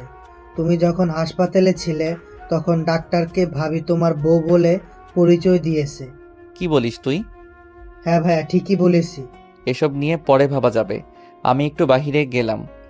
নীলাদ্রি দরজার আড়াল থেকে সব শুনে ফেলে। মুচকি হেসে বিছানায় পড়ে কোলবালিশে মুখ গুজে দেয়। নীল বাইরে গিয়ে টং দোকান থেকে একটা সিগারেট জ্বালায়। সিগারেট টেনেই যাচ্ছে। দোকান থেকে চলে যায় কলেজের পাশে। পুকুর পাড়ে পাশে রাখা চোট বেঞ্চ, সেই বেঞ্চে গিয়ে বসে। সিগারেট শেষ হয়ে যায়। সিগারেট ফেলে দিবে এমন সময় তার ফোন বেজে ওঠে। নীল নাম্বার দেখে মুচকি হেসে রিসিভ করতে বলে, ওয়েলকাম তুফান। আমারও একই কথা। এতদিন কই ছিলি? নাকি ভয় পাইলি? বলেছিলি দেখা হবে, পরে তো আর সামনে আসলি না। আমি ভয় পাবো তোকে? আর তোর তো কই মাছের জান রে, মরে গিয়েও বেঁচে গেলি। সবার হাত থেকে বাঁচতে পারবি, কিন্তু আমার হাত থেকে না। হাসি পাইল রে, খুব সুন্দর জোকস বলতে পারিস তুই, ভালো লাগছে। জোকসটা তোকে যদি আমি পাই রে, তোর অস্তিত্ব রাখবো না। খেলা হবে, ভালো থাক, দেখা যাবে কে কাকে কি করে। Good bye. বাবা, তোমার দরবারে সব পাগলের খেলা, হা হা হা। আমার সাথে গেম খেলে মাথা মোটা মেয়েটা, আমি একটা কথা ভেবে পাই না, মেয়েটাকে কি তার পরিচয়? আমার সাথে তার কিসের শত্রুতা? যেই হোক, তার মৃত্যু আমি নিজের হাতে দিব। হা। রাত 12:09। চারদিকে মদের আড্ডা, নাচানাচি। মদের বারের টেবিলের ওপর বসে আছে অচেনা সেই মেয়ে, তার সামনে নিচে হুইল চেয়ারে বসে আছে আশরাফুল। চারদিকে গানের জমজমাট নাচ। অচেনা মেয়েটার হাত উপরে উঠতেই গান বন্ধ, সাথে নাচানাচি। আঙ্গুল দিয়ে সবাইকে বের হতে বলে। সবাই নিশ্চয়ভাবে বের হয়ে যায় ক্লাব থেকে। অচেনা মেয়ে বলে, এখন বল, কি এমন জরুরি কথার জন্য দেখা করতে চাইলি? সেটা তো আপনি জানেন, আমি কি বলতে চাই। মুচকি হাসে মেয়েটা। হাতের আঙ্গুলে একটা চাবি রিং, সেই রিংয়ের শুধু একটা ছোট্ট চাবি। হাতের আঙ্গুলে ঢুকিয়ে ঘুরিয়ে ঘুরিয়ে বলে, যেই কাজ একা করতে পারবি না সেই কাজ করতে যাস কেন? আর তুই তো জানিস তুফান কি মাল, সে তো আগুনের উপরে দিয়ে দৌড়ায়। আর আমাকে বলতে ভুলে গেলি রক্তের গরম আছে তোর। কি করব, সে আমার বাবাকে মেরেছে, আর তার সাথে জড়িত ছিলেন আপনি। কিন্তু আপনি তুফানের সামনে যাননি, এগিয়ে দিয়েছেন আমার বাবাকে। শেষে কি হলো? আমার বাবাকে তুফান মেরে ফেললো। তোর বাবাকে মেরেছে দেখে তুই সাথে সাথে তুফানকে মারতে গেলি?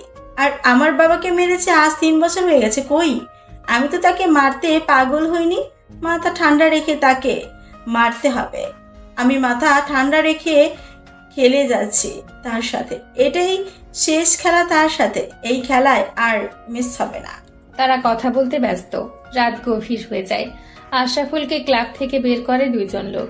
গাড়ি সামনে, আলগি দিয়ে গাড়িতে উঠিয়ে দেয় আশরাফুলকে। গাড়ি চলতে থাকে তার আপন গতিতে। মাঝ রাস্তায় গাড়ি ব্রেক করে ড্রাইভার। আশরাফুল হালকা চোখের পাতা বন্ধ করে ঘুমিয়ে পড়ে। গাড়ি ব্রেক করায় আশরাফুল জেগে যায়। কিরে, গাড়ি থামিয়েছিস কেন? এই বোকাচুদা, গাড়ি থামিয়েছিস কেন? আশরাফুল গাড়ি ড্রাইভারকে এসব বলে, কিন্তু কোনো কথা বলে না ড্রাইভার। আশরাফুল ভালো করে চোখের পাতা খুলে চেয়ে দেখে ড্রাইভিং সিটে কোনো মানুষ নেই। আশরাফুল গাড়ির দরজা খুলে বাইরে উকি দেবার সময় চেয়ার সহ রাস্তায় পড়ে যায়। উঠতে যাবে রাস্তা থেকে, চোখ ওপরে তুলতে সামনে বড় শক্ত জুতা দেখতে পায়। ঘাড় ঘুরিয়ে আস্তে আস্তে পা থেকে মাথা পর্যন্ত দেখে আশরাফুল অবাক। দম বন্ধ হওয়ার অবস্থা তার। হাতে তলোয়ার, গায়ে কালো জ্যাকেট, মাথায় কালো টুপি, হাতে কভার, মুখে মুচকি হাসি। তুফান, তুই কিরে, ভয় পাচ্ছিস মনে হচ্ছে? দেখ, আমাকে মারিস না, আমাকে ছেড়ে দে। কিরে, তোকে তো আমি মারবো না, আর মারার আগে এসব বলছিস? আমাকে ছেড়ে দে তুফান। এই শহরে কোনো বাইনচোদ জন্ম হয় নাই যে এই তুফানকে মারবে, এই পাওয়ারফুল গ্যাংস্টারকে মারবে। এমন কোনো বাইনচোদ পয়দা হয় নাই রে। আমাকে ছেড়ে দে। এই শহর থেকে না, এই দুনিয়া থেকে তোকে বিদায় করে দিব। তার আগে বল, ওই মেয়েটা কোথায়? আমি জানি না। তুই বলবি না? আমি জানি না, জানলে বলে দিতাম। ওকে, ওপারে ভালো থাকিস, গুড বাই। তুফান তার হাতে থাকা তলোয়ার দিয়ে আশরাফুলের গলা থেকে মাথাটা আলাদা করে দেয়। আশরাফুলের মাথাটা রাস্তায় পড়ে যায়। রক্ত ড্রেন হয়ে রাস্তার পাশে গড়িয়ে পড়ছে।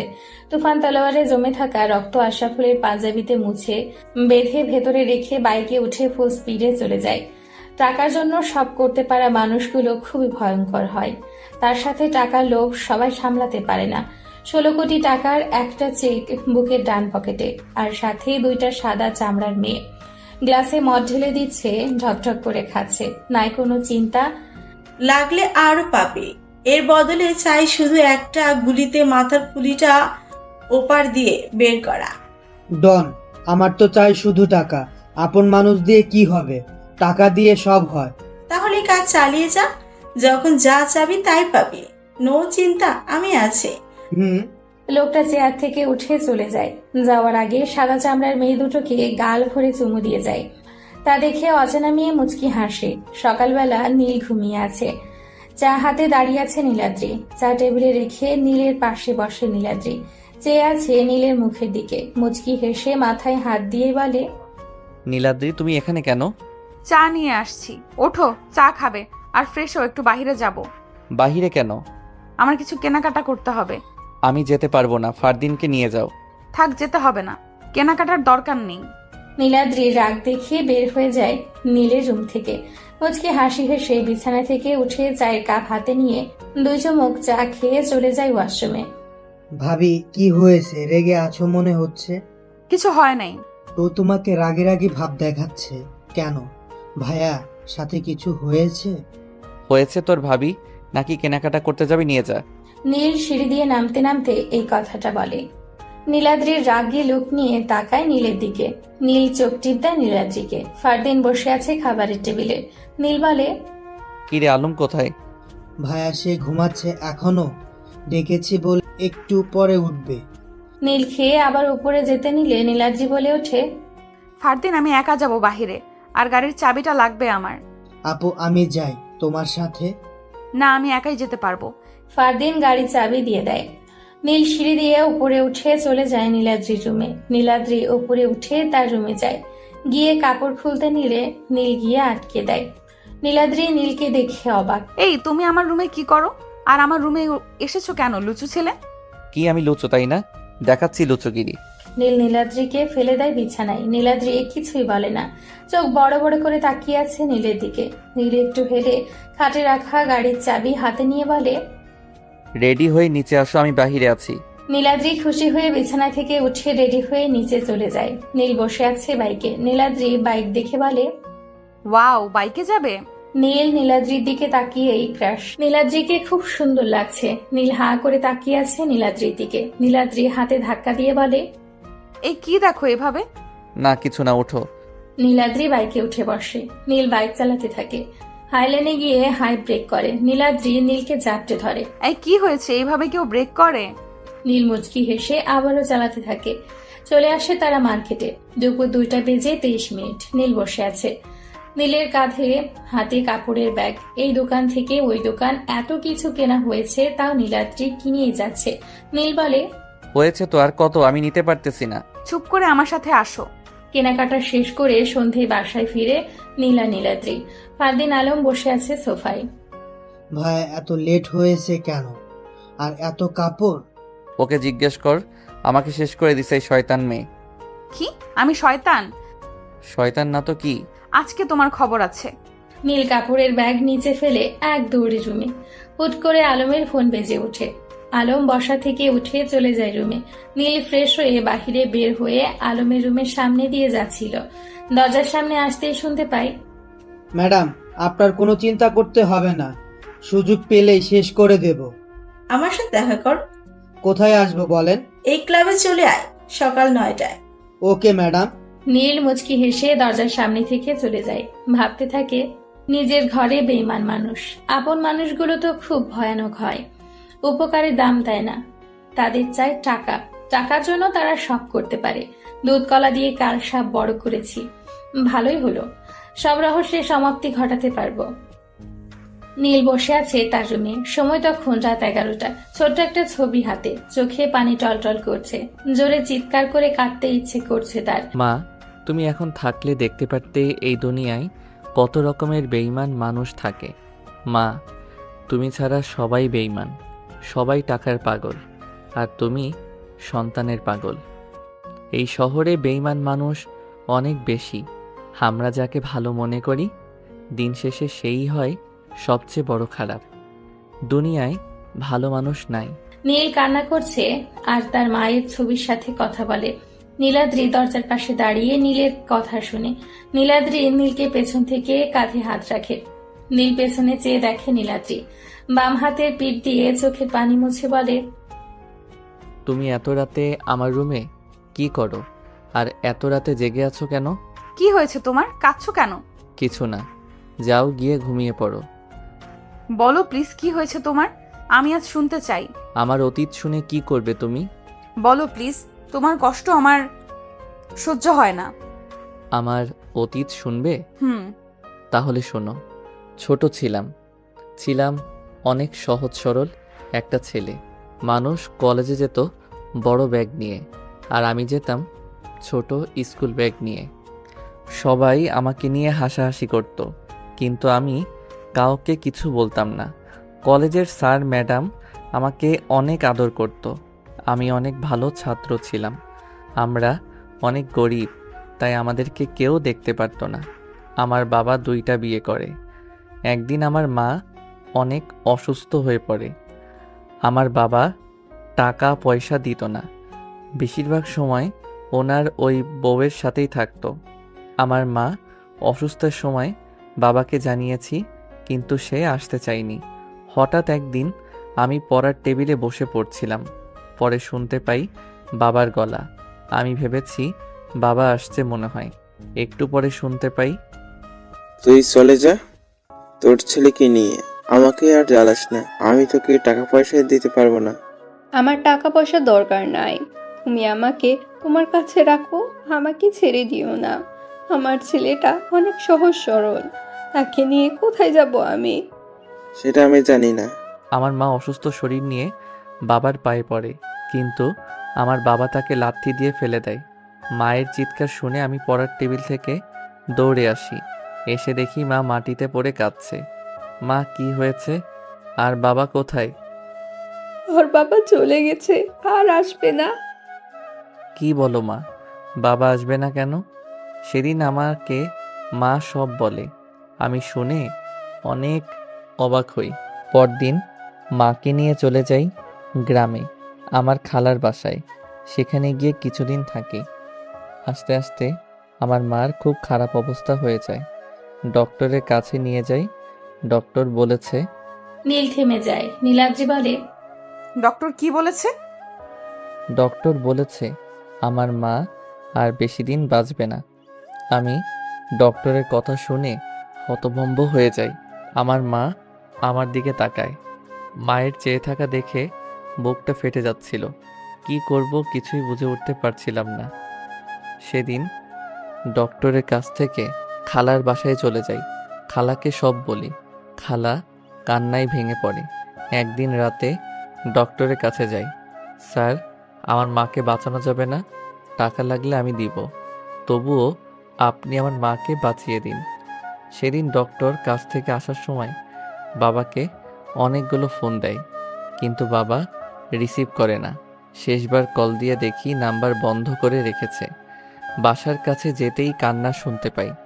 দৌড়ে যাই, গিয়ে দেখি খালা কান্না করছে। আমাকে দেখে দৌড়ে আসে। বাবা, তুই কোথায় ছিলি?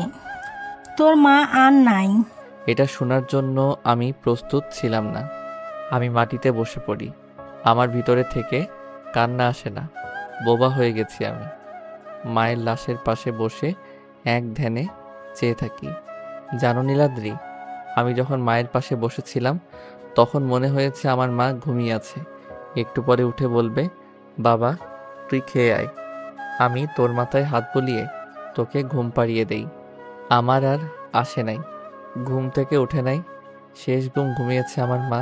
সেদিন মাকে দাফন করে কবরের মাটি ছুঁয়ে মাকে কথা দিয়েছিলাম, এই শহরের সবচেয়ে নামি দামি মানুষ হব আমি। টাকার উপরে ঘুমাবো, সবচেয়ে পাওয়ারফুল হব। মন্ত্রী মিনিস্টার আমার পায়ের নিচে পড়ে থাকবে। দেখো, আমি আমার মাকে কথা দিয়েছি, আজ সেই কথা পূরণ করেছি। হয়েছি পাওয়ারফুল মানুষ। টাকা পয়সা হাতের ময়লা। সেদিন রাতে মায়ের কবর থেকে আর খালারা বাসায় যাইনি। চলে যাই ঢাকায়। সেই বাবা নামের অমানুষটাকে খুঁজে বের করি। কি রে, তুই এখানে কেন? কেন আসতে পারি না? না, এখানে আসার দরকার নাই, চলে যা এখান থেকে। যাওয়ার আগে একটা কাজ করে যাই। কি কাজ? শেষ করে যাই বাবা নামের অমানুষটাকে। সেদিন গলা টিপে মেরে ফেলি বাবা নামের অমানুষটাকে। তার মেয়ে ছিল বাসায়।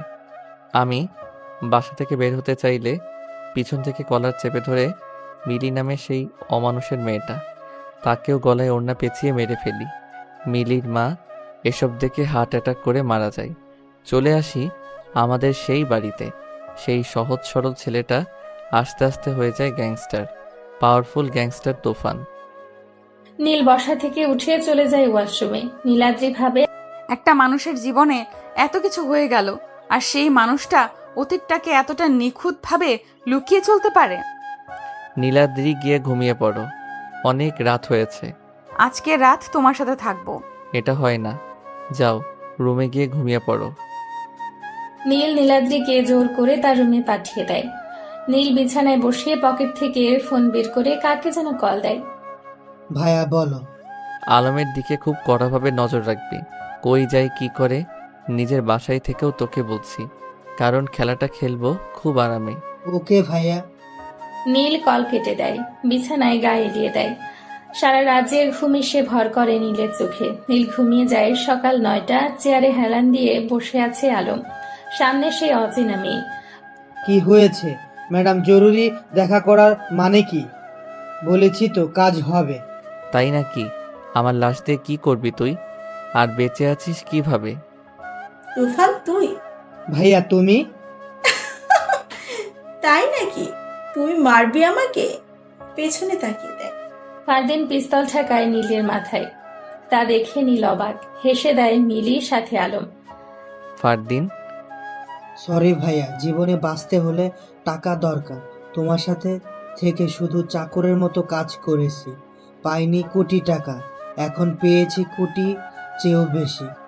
তার বদলে তোমাকে নাই করে দিলাম।